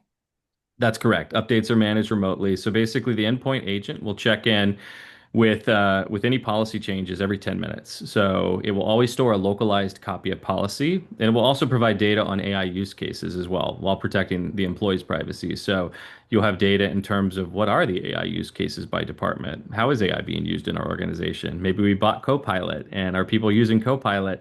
Or are they using other tools? So you'll have reporting on that will give you a lot more granularity on that. These endpoint agents are designed to operate offline, but they store a localized copy of policy. They check in for policy changes every 10 minutes, but even if someone's on a plane 30,000 feet in the air, it will enforce policy on their localized device. Cool. Okay. Hold on, let's see if anyone else has. Does anyone else have any other questions? Love the questions. I mean, I do, but she's more qualified to be. Okay. One other thing I'll just clarify too in terms of where the data lives. So we have the ability to host it again. We have a TextRamp level 2 GovRamp in progress environment, but we do have the architecture where clients choose to put this in their existing cloud environments. So if you have like Amazon or Azure Blob or Google Workspace, you can actually store all of this data within your existing cloud environments. And then we take what's called a lightweight API key into it to give you the ability to orchestrate and organize and manage the endpoints. But we never actually store any of your data. So we're very flexible in architecture. We have some cities that have us hosted in our government environments. And we have some that want to host it themselves. And so just know from an architecture standpoint, we are very conscientious of data ownership. Your data is your data, and we want to make sure that we make it very easy for you to have access and control of that. Yeah, okay, perfect. I don't think we have our own cloud. We don't have our own cloud. No problem. A question on the updates. How often do you roll out updates? So in terms of the underlying software changes that are happening, typically there's a monthly sprint where a new agent is updated. There's a couple components of the agent that may get changed, but there's continuous features that are on kind of a monthly based cadence from a sprint standpoint that are rolling out to the respective devices. They all go through rigorous internal QA as well as some external load testing and other QA prior to any deployments, and then everything is rolled out in a staging environment internally, heavily QA'd, and then pushed to production. If you want the ability to test it on a control group, for example, we do have some clients that opt for that before they roll it to production. So you have a lot of control there. But this is a product we're continuously investing in. Plus, the AI laws are changing so rapidly around us, and even things like OpenClaw and some of these new models that are emerging require continuous investment and updates on our side to make sure that we keep you up to date with the latest. Awesome.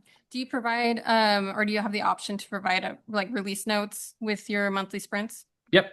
You get release notes with the sprints. They come from our head of product as a part of it. And so even if the sprint, let's say, is more frequent than that, because they're rolling pretty quick on our engineering side, you'll get any feature changes or updates that are there. We'll send via email. You will have a dedicated customer success manager that is designed to ensure that you have full understanding of the platform. They're not just there to set you up and leave, but they're there with you the entire journey. They'll have monthly calls with you or whatever cadence works for you.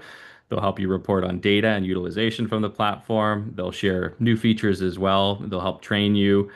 So we really focus a lot on change management, even with the rollout. When an employee sees something new on their computer, we want to make sure they understand that this is there for their protection and is there to help them do what, they're going to do. We want to just make sure we do it in a way that minimizes liability for the city. Awesome. Is the customer success manager the person we would report bugs or problems to, or is there a different way to report that? Yeah, great question. So yes, to that, you also have embedded in-product capabilities where you can report within the product any feature request or any bugs that you have within our own centralized ticketing system. So there's kind of like a little bit of an internal chat bot that you have the ability to do that, and that also goes to our customer success team, so they'll have the ability to follow up there. But you'll have their email address, you'll have their phone number, they're reachable. You'll be able to contact them with any feature request or customer support. Same thing with Shelly and I.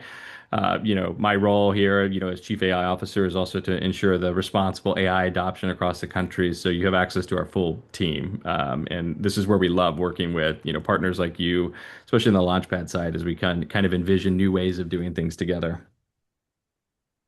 Perfect. And then I have another question on, you said that the application can monitor like if a new AI tool is used on someone's computer, that you can catch that. Does that also, like, do you catch things inside other applications? So like, AI is being rolled out to basically everything. So like AI is in Office. We have, like Google has AI, like summaries. Is your software monitoring that stuff, or is that outside of the scope? We are. That's actually one of our core features, because the biggest threat to cities is the embedded AI. So we would refer to that as something that's embedded. So I'll give you an example with Copilot. Microsoft has 4 different flavors of Copilot. There's, Windows 11 Copilot. There's the GCC Copilot for Office 365. There's the consumer Copilot. There's Copilot Chat. Some of those are embedded within your existing Office environment. So that's what employees see, like in Microsoft Office or Word. Some of them are just present on their respective machines if they're running Windows 11 and it hasn't been taken off. We separate them, but we can enforce policy against them and provide reporting on them separate from one another. So we have some agencies that are like, I want to block all of the non-government versions of Copilot, and I only want the Copilot that's embedded into Office that's not consumer but government. So we have the ability to kind of get that granular in terms of it. Same thing with redaction.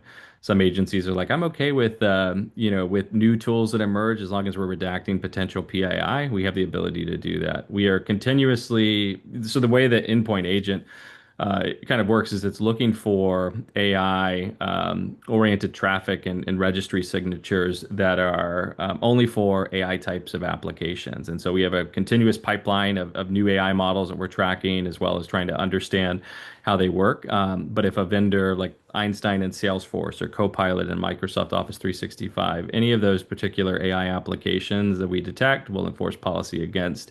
And we're always tracking that. I mean, even ArcGIS for your GIS team, if you have, ArcGIS for any of that, that's one that we see in every environment because there's actually generative AI prompts in it. So we have the ability to see within those applications, which is why we chose the endpoint based architecture and approach here, because putting something at the network level or putting something in a browser limits you. The only way to see all of it is to sit on the endpoint.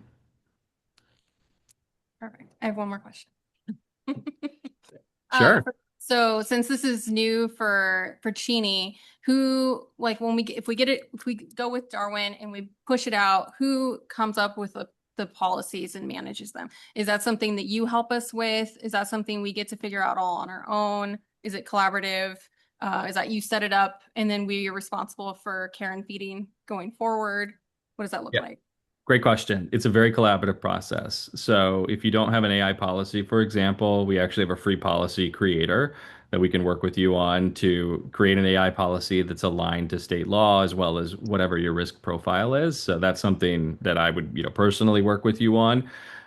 Once it's in place, we absolutely will be there for any changes or updates that you want to do. So typically, you may kick over something to your customer success manager to say, hey, we have a new policy change. Can you help us get it implemented? It's a continuous process that we do. We have some users that want to go in and be able to like apply configurations themselves, and you also have the keys to the car, and so you have the ability to make any of those configuration changes as well. We have full audit log and role-based permissions on that, so you can lock it down enable departments to see things, or, kind of put that access into control. But yeah, on the policy front, we'll absolutely work with you. Typically, as a starting point, if there's not an AI policy in place, we'll just take your existing technology policies as well as the existing regulations in the state of Washington, and we use as a basis of codifying rules. And so then we'll sit down with you and say, based on your risk framework, based on your existing regulations, here's how we would approach any new type of AI system.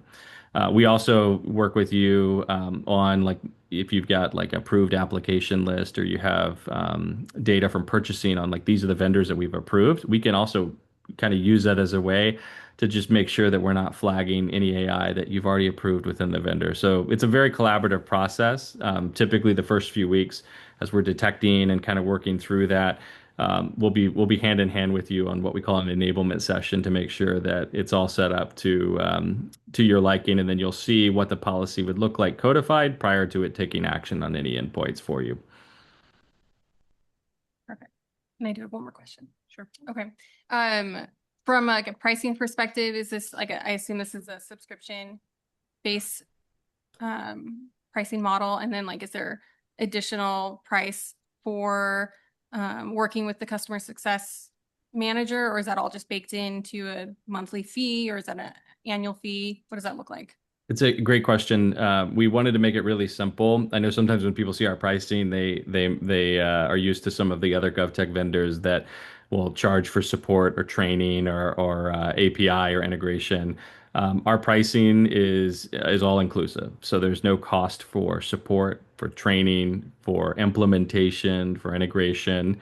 The basic proposal that we have has a line item for doing the govern implementation, which is that endpoint agent.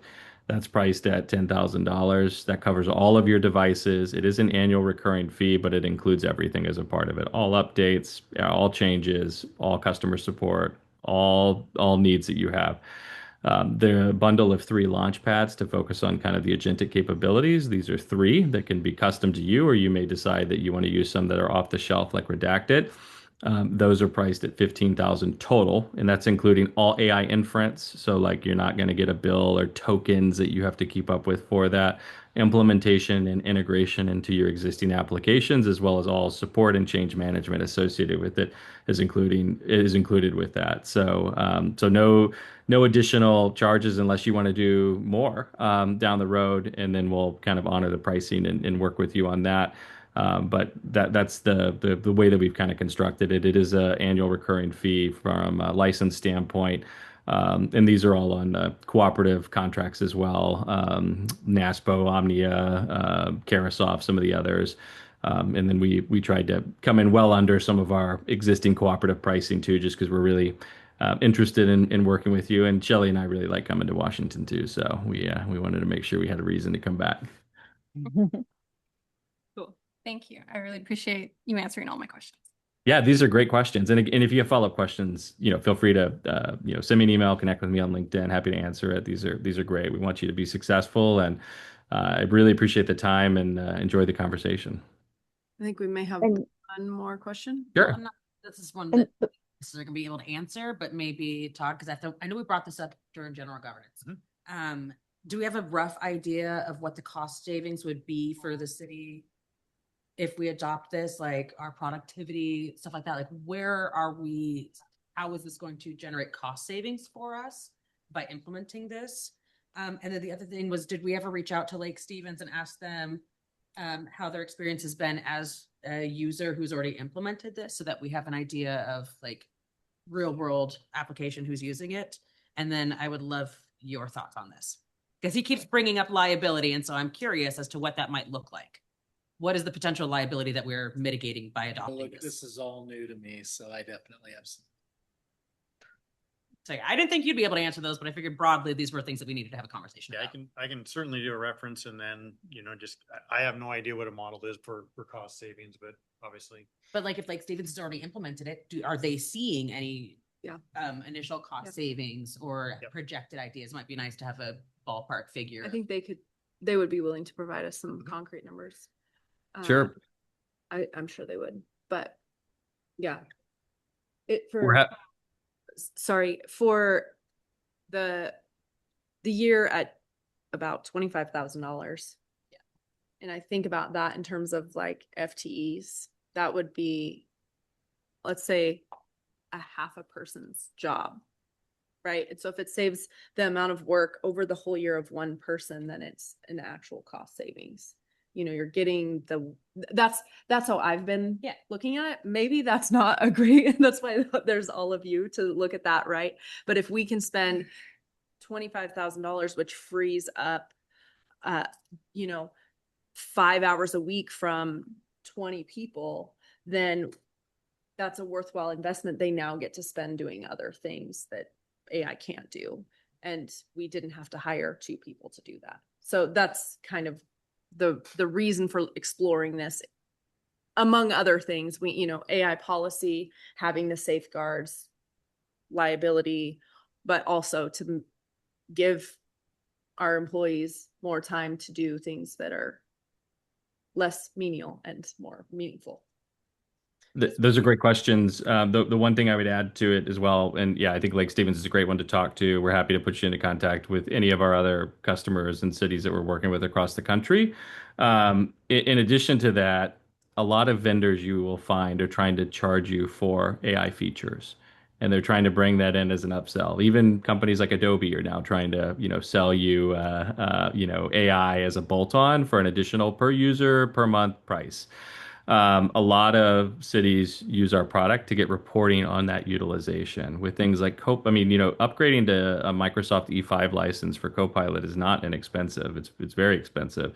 And so understanding the usage of it also gives you the ability to kind of true up on the renewal side. And so we do see a lot of our customers saving money when it comes to vendor renewals because they're able to have data on, okay, are people actually using it? Same thing with pilots, right? As you start doing more pilots and, let's say someone comes to you and they're like, we want you to test our technology. You have kind of a single reporting layer that's agnostic to the vendor, and you can report on all of the AI, the embedded, the standalone, and the native stuff in one place. And so that side is another way that we've seen cost savings as well. Councilmember Labar. Oh, I was just wanted to clarify. So is it 10,000 annually and 15,000 one time, or is it 25,000 annually? I just don't know if I caught. It's 25,000 annually, and that's inclusive of the AI inference for the launch pads. Meaning, if we do launch pads that are leveraging, a third-party AI stack and a government-specific cloud, a lot of vendors today are saying, "Oh, you can you get 10,000 tokens that are included, and then once you hit that, then you can add another 10,000, for X amount." We wanted it to be very simple, so we lose money on these actually just to build them as a part of it, and so that's inclusive of unlimited users, all AI inference associated with it, and then the core integrations into what you have, and the maintenance. Because as those vendor applications change, every year we'll have to re-up and renew those integrations to make sure that they're solid. So the 25,000 is an annual recurring fee that includes the upkeep, maintenance, and all of the support you need across both. Any other questions? Oh yeah, Councilmember Postuma. Yeah, just a quick one. Did I hear you correctly that there's a way that your product can also help with payroll? So absolutely. Now we won't replace a payroll or an ERP system, but we do have some jurisdictions that have wanted to create capabilities that integrate into payroll to either streamline reporting tied to like capital improvement projects that may have like direct salary implications for it or scheduling purposes. So that's absolutely something that we can do. Our aim again is not to replace the systems that you have, but where you have gaps to augment and provide capabilities or connections between different ones that are there. And we've definitely done that on the payroll side. Thanks. And then I'm assuming you can speed up public record requests. I'm not sure that's good for Shelley. She really enjoys that. That the public records request one is definitely one that we've had a fair number of clients work with us on, just because we can't replace the whole process, but that's where even the redaction side of just finding ways to make it easier to process the nuances associated with it while still having a human in the loop for the the review side is definitely a big part of it. So we're happy to work with you on that one and whatever facet you want to look at there. So. I think Shelley's willing to go at 10 grand just to do that quickly.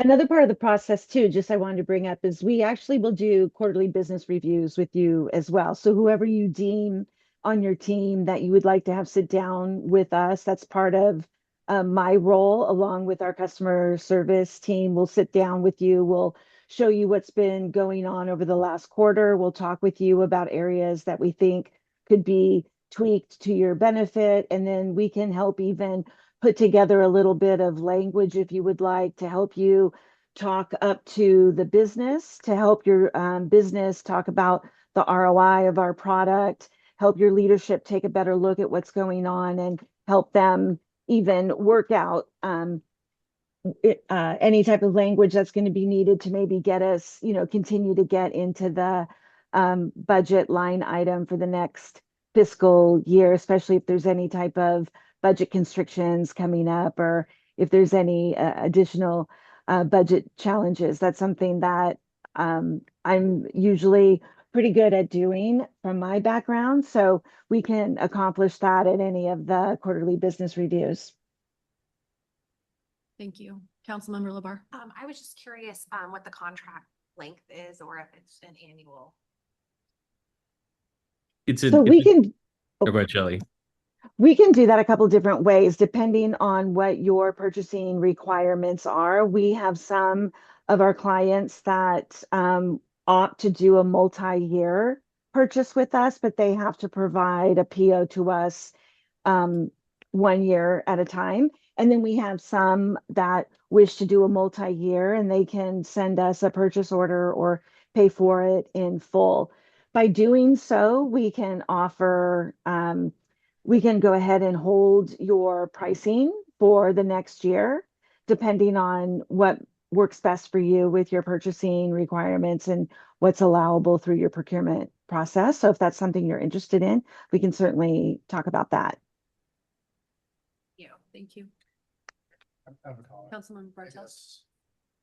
This is a great informational item and I think, just kind of stepping back, maybe this is a Mike question. I'm not sure if we did proceed with AI integration. I think the first step was basically defining our need and what that looks like. But I think secondly, I don't know if this ends up being an RFQ or an RFP, but I think there is part of the procurement process versus a direct select. So that's something I think we need to this is great information. I appreciate that Darwin AI came here to explain their package, but I do think that we need to take a step back and actually define what that need is and what our wants are. Yeah. So that's it. Thanks. Thank you. Any other questions from the council? I have one more. Yeah. Do we have this in the budget to implement this year, or would we have to wait until next year and add this into next year's budget as something that we roll out? Because we already have this year's budget kind of set and it's really tight. And so Yeah, I think that would go before finance committee.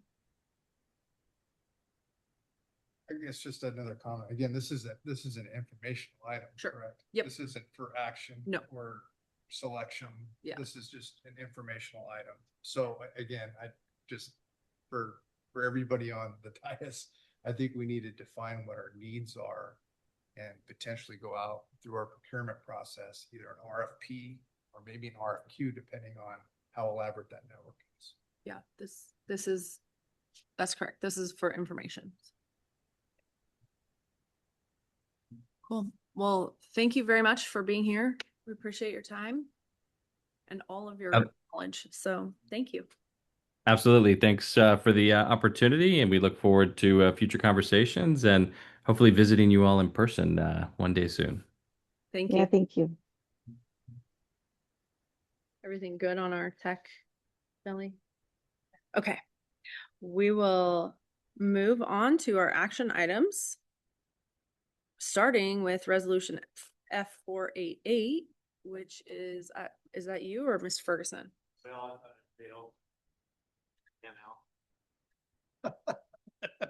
That's our residential street. Yeah, no, tax renewal.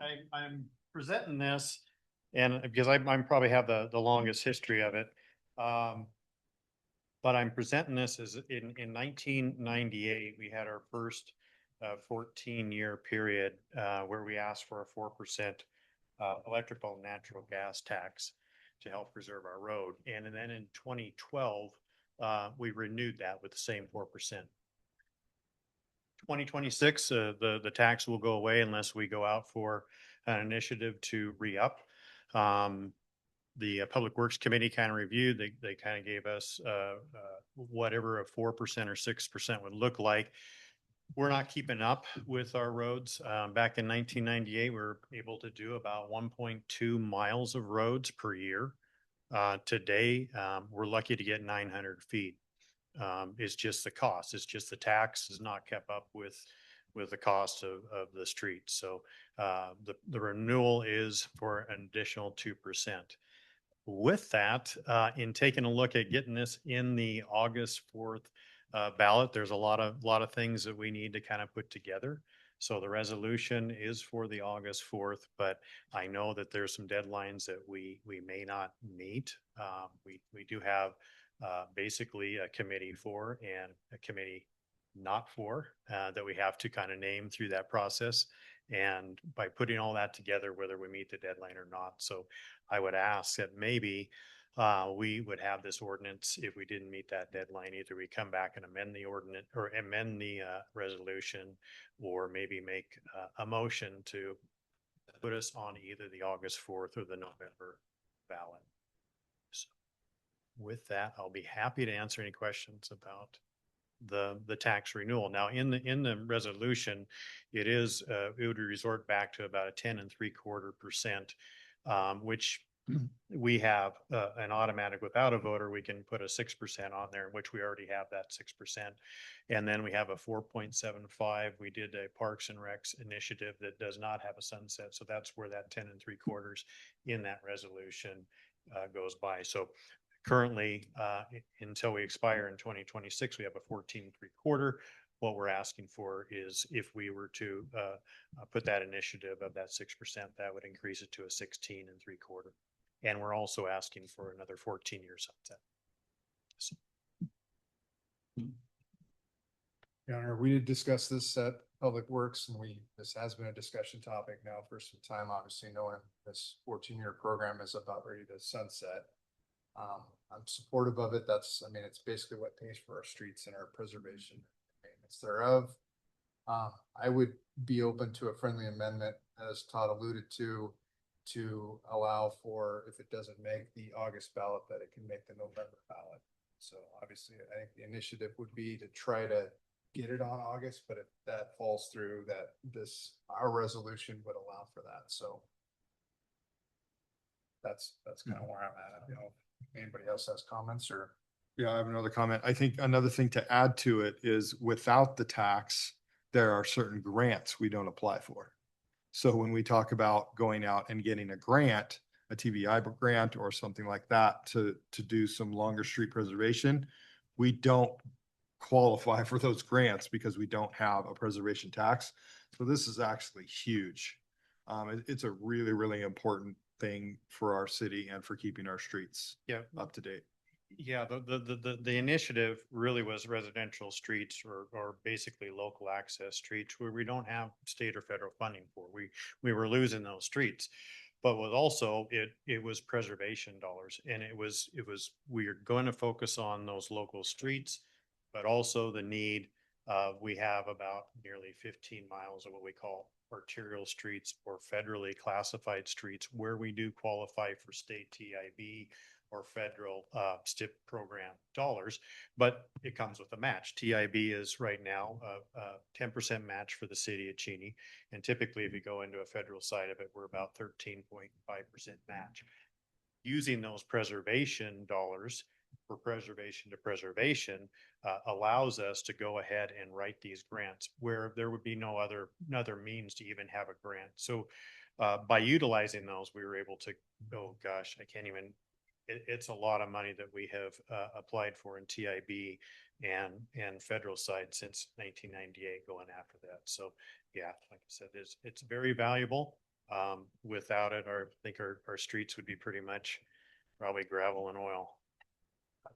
It's very expensive now to repair streets, but we're trying to make it work. Thank you. Any questions or maybe a motion? Your Honor, if there are no further questions, I'd first probably start off by making a friendly amendment to add, if it doesn't make the August ballot, the friendly amendment would allow our city administrator to make the November ballot as a second choice in conjunction with resolution F-488. Second. There's a motion and a second to amend resolution F-488 to include the November ballot. Those in favor? Aye. Any opposed? The motion carries. Secondly, Your Honor, I'd make a motion that we approve the amended resolution F-88. Second. Motion and a second to approve resolution F-488. Those in favor? Aye. Any opposed? Thank you. The motion carries.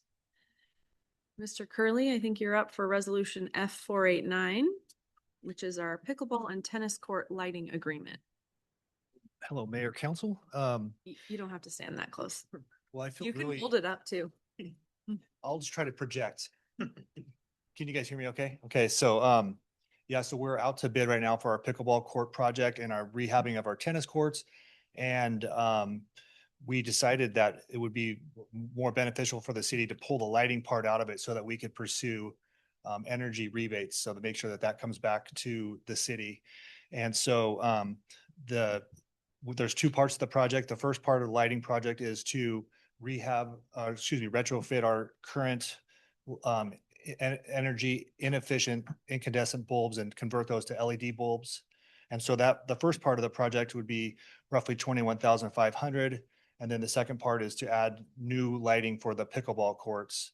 And so total impact of roughly 36,000. We have a $5,000 grant from the Spokane Parks Foundation and an estimated $10,000 energy rebate that would also offset the cost. And so asking for approval of the contract with McKinstry. Any questions? Your Honor, we also discussed this at Public Works. It makes sense. It's cost savings. If there are no comments, I would make a motion to approve F-489. Second. There's a motion and a second to approve resolution F-489. Those in favor? Aye. Any opposed? So the motion carries. And I believe you're also resolution F-490.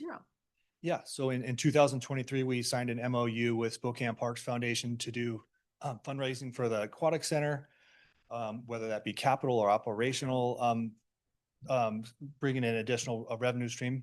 And in 2024, we came up with a naming rights and sponsorship program with them.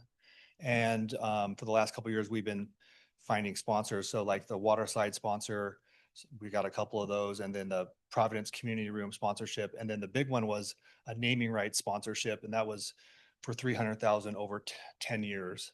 And so we went to like a lot of banks and big businesses, excuse me. And anyway, somebody from the community wanted to do it anonymously. So this is accepting that gift agreement for a local person. And then the only thing that is, instead of naming the building, they would put a gift to the Cheney community in like in 5.5-inch letters. So they're asking you guys to accept that. We also talked about this in Public Works. It's a very, very generous gift, and we are very appreciative. Whoever you are, if you're listening, thank you very, very much for giving the city $300,000 over the next 10 years. That is an amazing gift, and we are very appreciative. So whoever you are, thank you very much. We wish we could send you a thank you card, but you'll have to take our thanks in lieu of that. I would move for passage of resolution F-490. Second. There's a motion and a second for approval of resolution F-490. Those in favor? Aye. And none opposed. So the motion carries. Thank you. And finally, Mr. Edelman, our ordinance Z03. Z03, this is the ordinance for the Kratom products not to be sold within the city of Cheney. This is a creation of a new chapter. We're recommending chapter 5.35. You can kind of read right through it. Very short ordinance, very to the point, the purpose and intent. to that end. Tonight, we're asking for basically the first reading, and I am here to just introduce if there's any questions on the ordinance itself, but my experts are to the left of me that would probably answer most of those questions. If you have any questions about the product itself, how do we go about enforcing those? What do we do? What does that look like? So I will answer anything on the ordinance, but if you want to ask law enforcement related questions, I will have them step up. They told me they would have my back tonight. In so many ways. Are there any questions? I have a quick question. Let's go down the line. Councilmember Bartels. And this might be for Chief Oaks. I gotta be honest, it makes sense that we don't want the sale of Kratom in our community.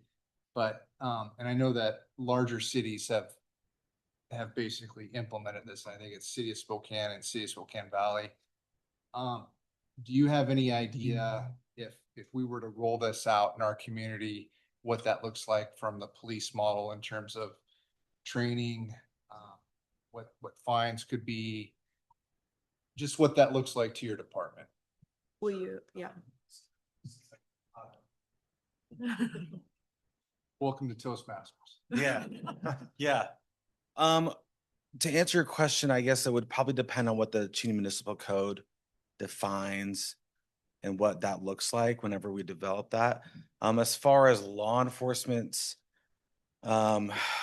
enforcement of it, again, it would look like that. But the difficult thing about this substance is we're not really seeing it in a tox report. So there's really no way to test for it, but it exhibits the behavior of an opioid essentially. So we're struggling with that. But I guess, I mean, this ordinance, how it's written, is really targeting the people selling. Correct. Right? So it's I'm assuming I don't know, do we have an idea of how many folks are currently selling it right now in June? I believe there's at least 2 that I'm aware of, but we can get you the numbers on that for sure. And I realize obviously City of Spokane, their police force is probably 10x, right, of what we are.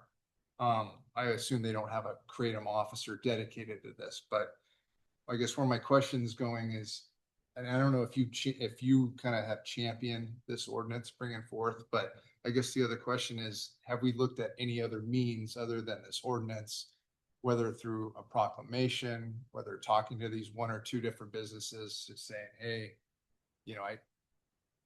would you consider not selling this given all this evidence? Sure, that's a great question. I think we could go to those businesses and ask them to not sell it and see what their response is. But we have not done that yet, no. The reason I bring that up, it feels like, again, this is the first time I've seen something of an ordinance of this nature directing a business to stop. Sure. And obviously it's all over the news. I know that there's a lot of state legislation pending, and inevitably the state will eventually come down on this, or maybe even the FDA. I don't know. But my only concern is if we do something out ahead of it, feels like the cart might be in front of the horse. Are there other alternatives that we could maybe deploy? Like if there's only 2 businesses doing it, just, whether it's the mayor, whether it's you, or maybe it's both of you, hey, is there any way we can stop selling this? Because we don't want it in our community. And here are the fact sheets. Yeah, absolutely. So yeah, we can run with that and see what kind of results we get. The other thing is, I know we have opium money, and I know that this, at high doses, it acts as an opioid. But, getting a campaign out maybe through the schools too might be another avenue. Again, I'm just being honest. The first time I saw this ordinance, I was like, gosh, that's a pretty strong ordinance to deploy to. I don't know. I didn't know how many businesses. I thought Sure. 5. Yeah, there's a pretty proactive approach in the schools right now regarding it. Okay. So that's already been kind of running with, and so we can certainly, augment that too. Sure. If again, I don't know how much of a problem you're seeing in terms of number of arrests like this year associated with. Yeah, so we looked into some of that data, and it's really hard to kind of isolate just because there's the tox screening for it. It doesn't really exist, and the state lab won't test for it. So it's got to be a third party testing. And so we're really not seeing it when we typically do like a tox screen for DUI or anything like that. So there's really, it's hard to get the data on it. Again, I just want to reiterate, I'm for not selling this in the Sure. city of Cheney. I'm just wondering what is the most appropriate means to get there? And if it might be a couple simple discussions, that might save Right. orders, a bunch of training and, I don't know, hazardous containment facilities. Because I don't even know if this went into place and you found ABC, whatever, Quick Lube, I'm making up a name, obviously, and you have to pull it off the shelf, what do you do with it? We have the facilities to house all matters of narcotics. Okay. All right. Good enough. Other questions? Oh, wait, hold on. I think we were going down the line. Did you have other questions? Just a comment. We did talk about this in the safety subcommittee and, it's extremely dangerous right now and, it's no joke. I mean, so I think our law enforcement and first responders are really in favor of doing something proactive to let our city know that, we would like to protect our city as much as possible and as quickly as possible. And so I think I'm in favor of the ordinance. I'm even in favor of just making the first, the second, the third, and moving right on. Question, comment? More of a comment. So my understanding is this ordinance models after the Spokane and Spokane Valley ones. And I know that there's a coalition going on to try and get municipalities across the state using basically the same ordinance in hopes that next session in Olympia that the state can just quickly adopt it. So we're just really getting ahead of it versus, trying to cart before the horse, I guess. Yeah, and then I'm very much in favor of it, same as Mark. Did you have? Councilmember Bielock? So I kind of wanted to piggyback on what Councilmember Bartels was saying on the penalty aspect. So this does, as it's written, seem to be targeting just a handful of businesses. What is the actual the thing that we're trying to solve by doing this, right? It's to reduce this getting into the hands of people.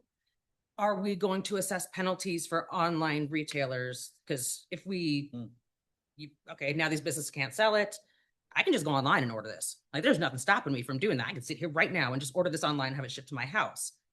How do we penalize that? Because there's no aspect of possession that's being penalized. There's no criminal aspect to this. So I'm not sure how this actually goes about solving the problem that we're trying to solve by just targeting a handful of businesses in town instead of the other side of it. Like it doesn't, I'm not sure that this is going to solve the thing that we're trying to solve. Does that make sense?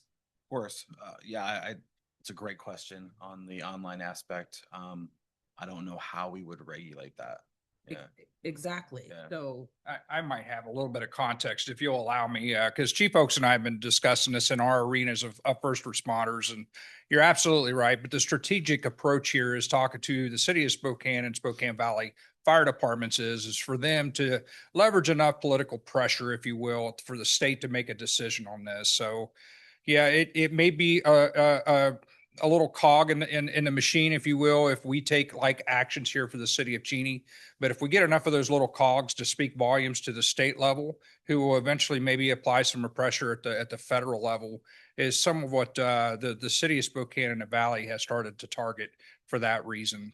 We're talking minuscule amounts probably. We went to a young lady just probably 2 weeks ago, responded to her who had a whole bag of kratom in the pill form, sitting right beside her bed, having ill side effects from whatever it was. And as Chief Oaks had alluded to, you can't really test for it. All we can do is treat your symptoms and put you on a nice ambulance, send you down to the hospital. But there needs to be some regulation on this kind of stuff is what's alarming for us and what we're seeing. So preventing the sale of this is probably not going to move the needle that far on the prevention side. But what it will hopefully do is cast a sort of that response back to the state level that we're treating this serious, and we would like for our legislators to treat this as serious as well. okay, so then along those lines, my next question then is for Mr. Capon. In the sunset clause, can you please explain to everybody what it means to preempt something? So you were saying that we would look at this again if the state does something about it. Can you explain how that would look for us and what that might Yeah, so look like in the this- future? If the state or the federal government kind of dominates the sphere by regulating it, obviously that would apply to us as well. Then the way we built this is that this would no longer be in effect once the state or federal government kind of decides to come in and regulate it. So let's say they're hypothetically, they decide to regulate it, but they regulate it like they do other substances where you have to be 21 to purchase it, and it's not just like a blank ban on it. How would that affect our ordinance in that instance? So I think the way ours is written right now is that it would no longer be in effect, but we could look at maybe how we could re-engage at that point if they didn't go far enough, according to this, however the city feels about it. And so we're saying that we're not, okay, so I'm just going to make sure I'm understanding that this ordinance is essentially just targeting a handful of businesses in town. So then people in our town could just drive 10, 15 miles away to another location to get it or order it online, therefore not actually solving the problem that we're trying to solve, correct? Today, you're absolutely correct. Today does not solve the problem. Gotcha. But what we're trying to do is hopefully set that up for solving that problem down the road by taking some sort of course of action. I recognize that what we're asking to do is a slippery slope. It's sort of open a Pandora's box. I can't go out and regulate, a middle school kid drinking 3 Red Bulls, back to back to back, and then they're having heart palpitations for that reason. But, we've got enough science and data on this on the first responder side to know that this is bad stuff. This is some really bad stuff, and somebody needs to regulate this at some level. Well, the document that was provided to us, it doesn't call, one of the recommendations is not for an outright ban. So even the document that was supplied to us in support of this doesn't actually support the ordinance. That was another kind of discrepancy that I was hoping we could explore. If it's not actually going to solve the issue. Yeah, not entirely sure what was submitted There was one for with city that, but can. okay. Eric, if I can just add on to this discussion too. I mean, Chief, you kind of hit the nail on the head for me at least. I mean, we want to push state and maybe federal legislation to do something. Right. Right. And to me, the last time we saw something of this magnitude, I think it was treatment first, right? And it was regionally, it was a proclamation that we signed. And I guess the question that I would pose to this dais is, why don't we look at a proclamation that would come forth from, assuming everybody is in agreement? We don't want this in the city. We don't want people using it, and we don't want it sold. And that to me, that's even further than just the handful of business saying you can't sell it here. To me, that speaks more volumes and has likely less repercussions down the road than an ordinance, in my opinion. And I don't know if you agree with me or not. I was looking at you, Jack. No, I'm in agreement. I feel like the intent behind this ordinance is good. It's well intentioned. I don't think anybody up here is going to say that we're in favor of having these harmful substances accessible to people in our community. I think we're all going to be in agreement on that. I want to make sure that whatever we're passing is something that has teeth, something that is going to actually solve the problem that we're trying to solve. And the idea of a proclamation, that gets the community behind it. This says this is a community thing that we are getting behind, that as a community, this is what we're standing for, as opposed to saying this is an ordinance that is targeting potentially 5 businesses.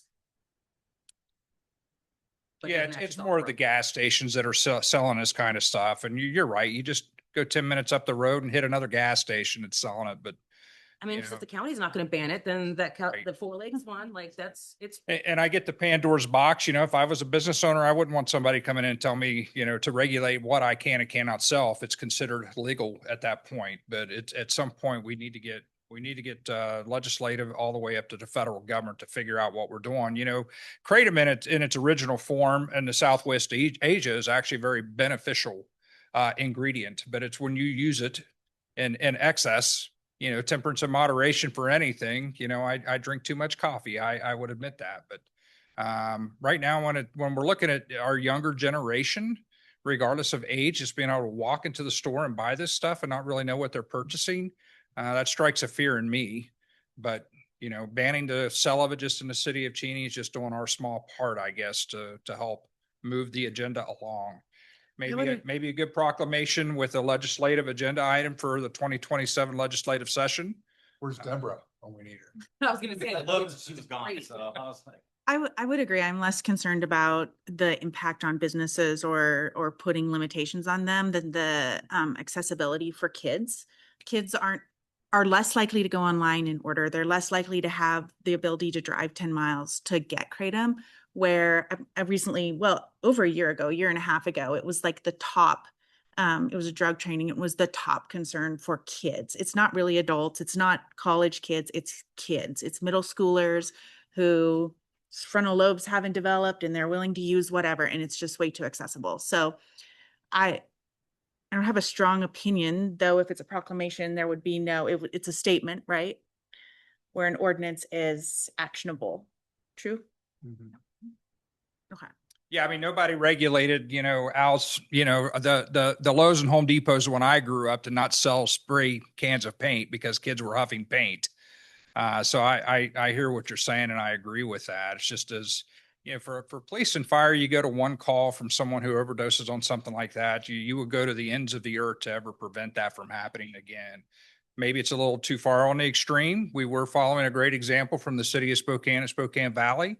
And after conferring with those two fire chiefs, that's the direction that they felt they wanted to take, just basically to try to make this an important agenda item for our legislators. But I'm not opposed, and I'll defer to Chief Oaks. I'm definitely not opposed to go to these stores and say, hey, we'd like to take a strong position on this. And we would like to ask you not to sell these products to our citizens and to our children in the neighborhoods. But I just hope that somebody somewhere along the way can regulate this stuff. Councilmember Labar, did you have a comment?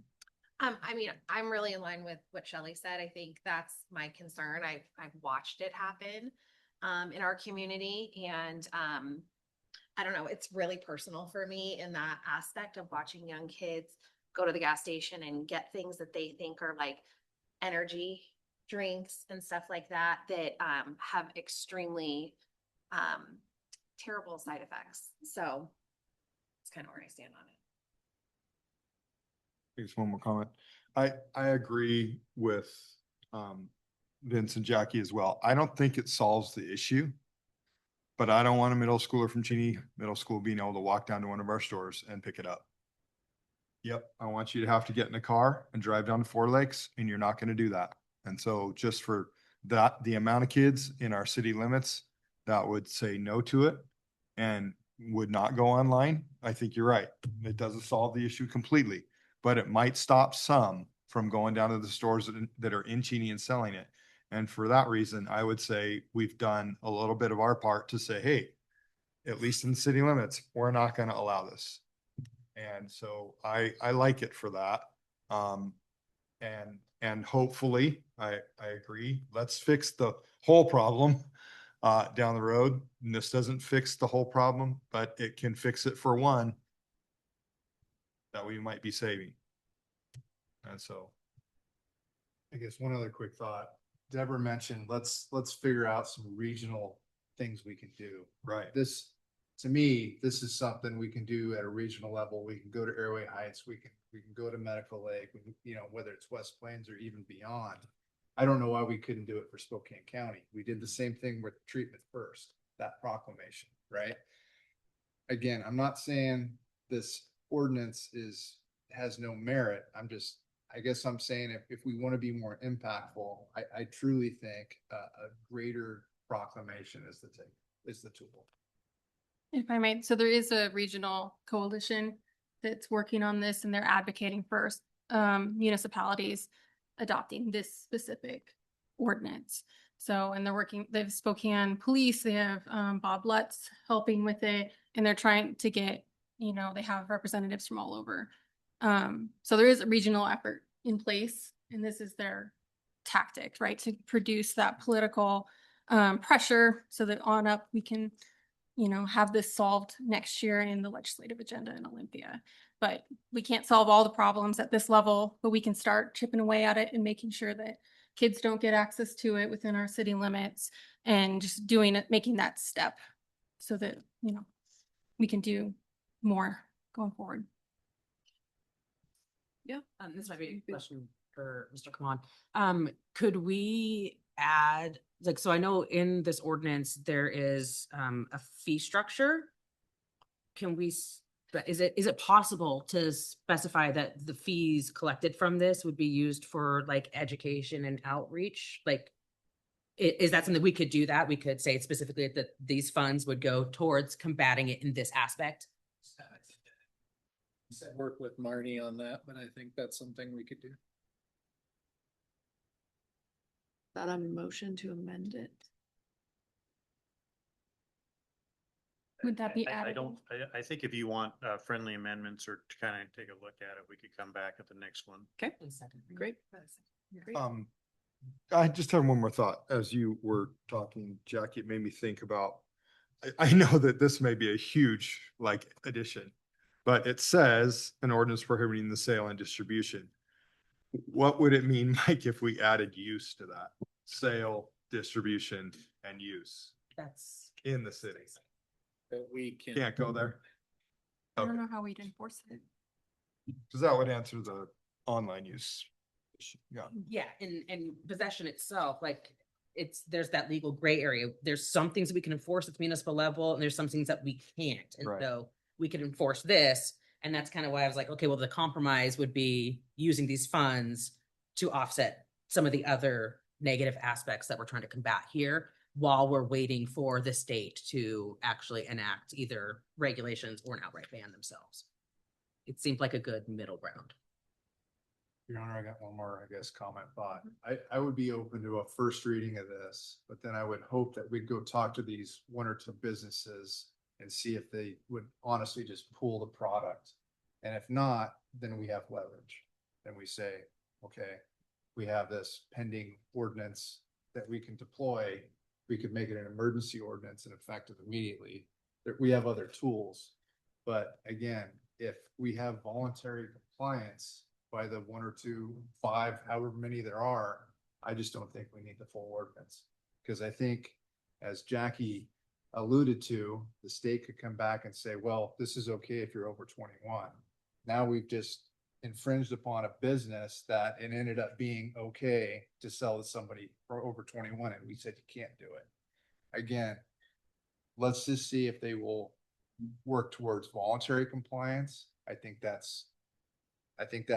would be more meaningful. And then if that doesn't work, we have this, and then I think we still have the proclamation opportunity. But again, I just feel if we went all three readings on this tonight, that's just too strong. Was that a motion for the first reading of this ordinance? Sure. So moved. Second. A motion and a second for the first reading of ordinance Z03 prohibiting the sale of kratom in the city of Cheney. Those in favor? Aye. Any opposed? Right. Great. So that brings us to staff reports, which, I'm sorry. Oh, yeah. Sorry. Thank you. Title and summary form only. Ordinance Z03, an ordinance prohibiting the sale of kratom product in the city of Cheney, adopting a new chapter 5.35 of the city municipal code and other matters properly stated. We don't vote on it again, right?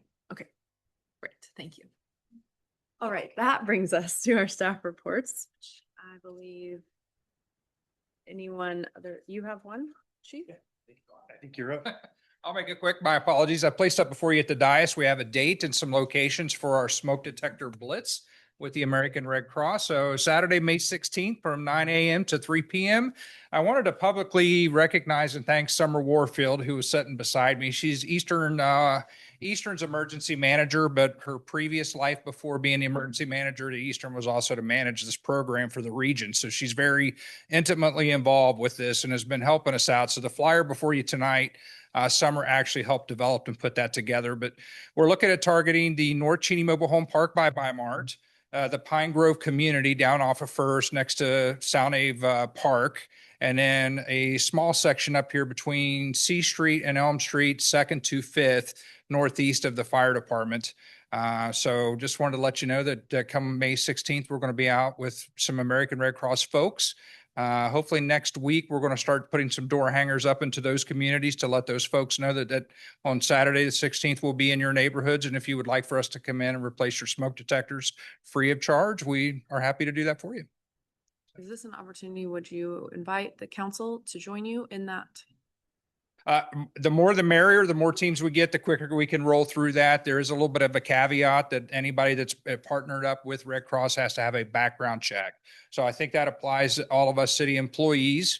We are vetted through and we are good to go. But if any of the citizens want to help out, Red Cross makes it mandatory that they have some sort of a background check. Sure.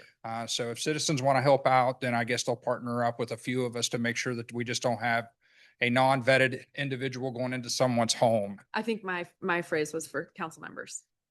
Oh, for you all, of course, we'd love to have you out there. Okay. Especially the taller ones. Less ladders to carry around. That'd be. Less ladders. Thank you very much, Chief. Any other staff reports?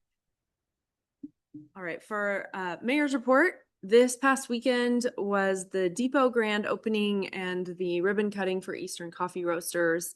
It was very well attended. The Depot Society did a phenomenal job. And if you haven't had an opportunity to go and see the building and the 12 years of work that they put forth, please do and admire it. And also, it's just going to be a boon to our community. So it was very well done. And then another community event that is coming up is Mayfest. It is Saturday, May 9th. It is from 10 a.m. to 4 p.m. If you are in Cheney, you can't possibly miss it because we close Main Street, First Street. The highway is shut down. And so we would love to see you at that. Our city will be having some booths there, and so will everyone else in the whole town. So that event is coming up. If you would like to participate as a council member in that, also you are invited to that. So we'll do our council reports and we'll start over here with Councilmember LaBar. I just want to remind people, it was mentioned at the beginning of the meeting or earlier on in the meeting that filing week is next week. So if you have any interest in public service, there are lots of positions that come open every year. Some of them have a filing fee of $0 because they're voluntary positions. But there's lots of opportunities for you to give back to your community and give back to your region in that regard. And then I would also like to mention one of the things that we brought up in the General Governance Committee is that we will hopefully be getting that update on well number 5, like I requested, coming up at the end of May. I do feel that it is very important and kind of a time sensitive issue, as there are potential like lawsuits and stuff that we could be joining in on to get settlement funds from these manufacturers. And I want to make sure that we're not missing any of these, because there are some that the deadlines are coming up, and I want to make sure we're not missing out on that. We are following up on that. We're right now with 3M and Tyco, and we are getting all that. Thank you. Councilmember Long? Some pictures from our depot? Yeah. Okay. Let's see. So I got to attend the Betts Elementary STEAM Night thanks to Dan Curley's invite. He had a table over there, and he had promoting the pool for the summer, and then a bunch of summer programs, including one that is a science one partnering with Eastern. And he had an Eastern crew there for the WISE Club, which is Women in Science and Engineering, who I'm a big fan of. And they make science ice cream with liquid nitrogen, and it is delicious. And I didn't get any pictures of it because I ate mine so fast. It's pretty good. We had coffee with council this last weekend. Council members Shelley Hahn and Jason Nazaro were there, and we got to use Ren Pearson this time. So we're trying to mix it up a little bit. We're hoping to have space that made it a little easier to hear and less noisy, which I feel like we checked the box on that. So hopefully next month, I think we're going to be at the depot, and we have some things in the works on that, some more to come. I had the opportunity to crash the Medical Lake City Council last week. Their meetings are offset from ours, and so we're working through council rules for us, and I thought it might be nice to see what other small towns do. So it was really informative. It was great. I got some ideas I'll be bringing up at our future committee meetings. So, and then our depot. So we had the red ribbon cutting, which was great, as mentioned. And then it was fantastic turnout, beautiful location, and the coffee was delicious. So huge kudos to the coffee folks and the Depot Society. And then on Saturday, Councilmember Jackie and myself, and we got Shelly Klinkenberg to join us at Eastern table for the Alumni Awards Gala. And we filled the table. It was great. We had friends and we got to sponsor 3 students. That was pretty fun to have join us and add some youth to our mix. So that was great. That was all. Councilmember Postuma. Yeah, just want to encourage everyone to go to Mayfest. It's a great opportunity as a city to get together and just be in community. And then I loved the opening of the depot as well. It was great and it was wonderful to see what they've done. And I encourage you to go get some coffee there and have breakfast. Councilmember Bertel. Thanks. Tomorrow I'll be going to the steering committee for the growth management allocations. It's a work group because nobody knows what's going on. So I'm hoping after tomorrow, people will know what the allocation numbers are and how they're being figured. That's it. Thank you. All right, with that at 8:11, meeting concluded. Thank you. After a long day.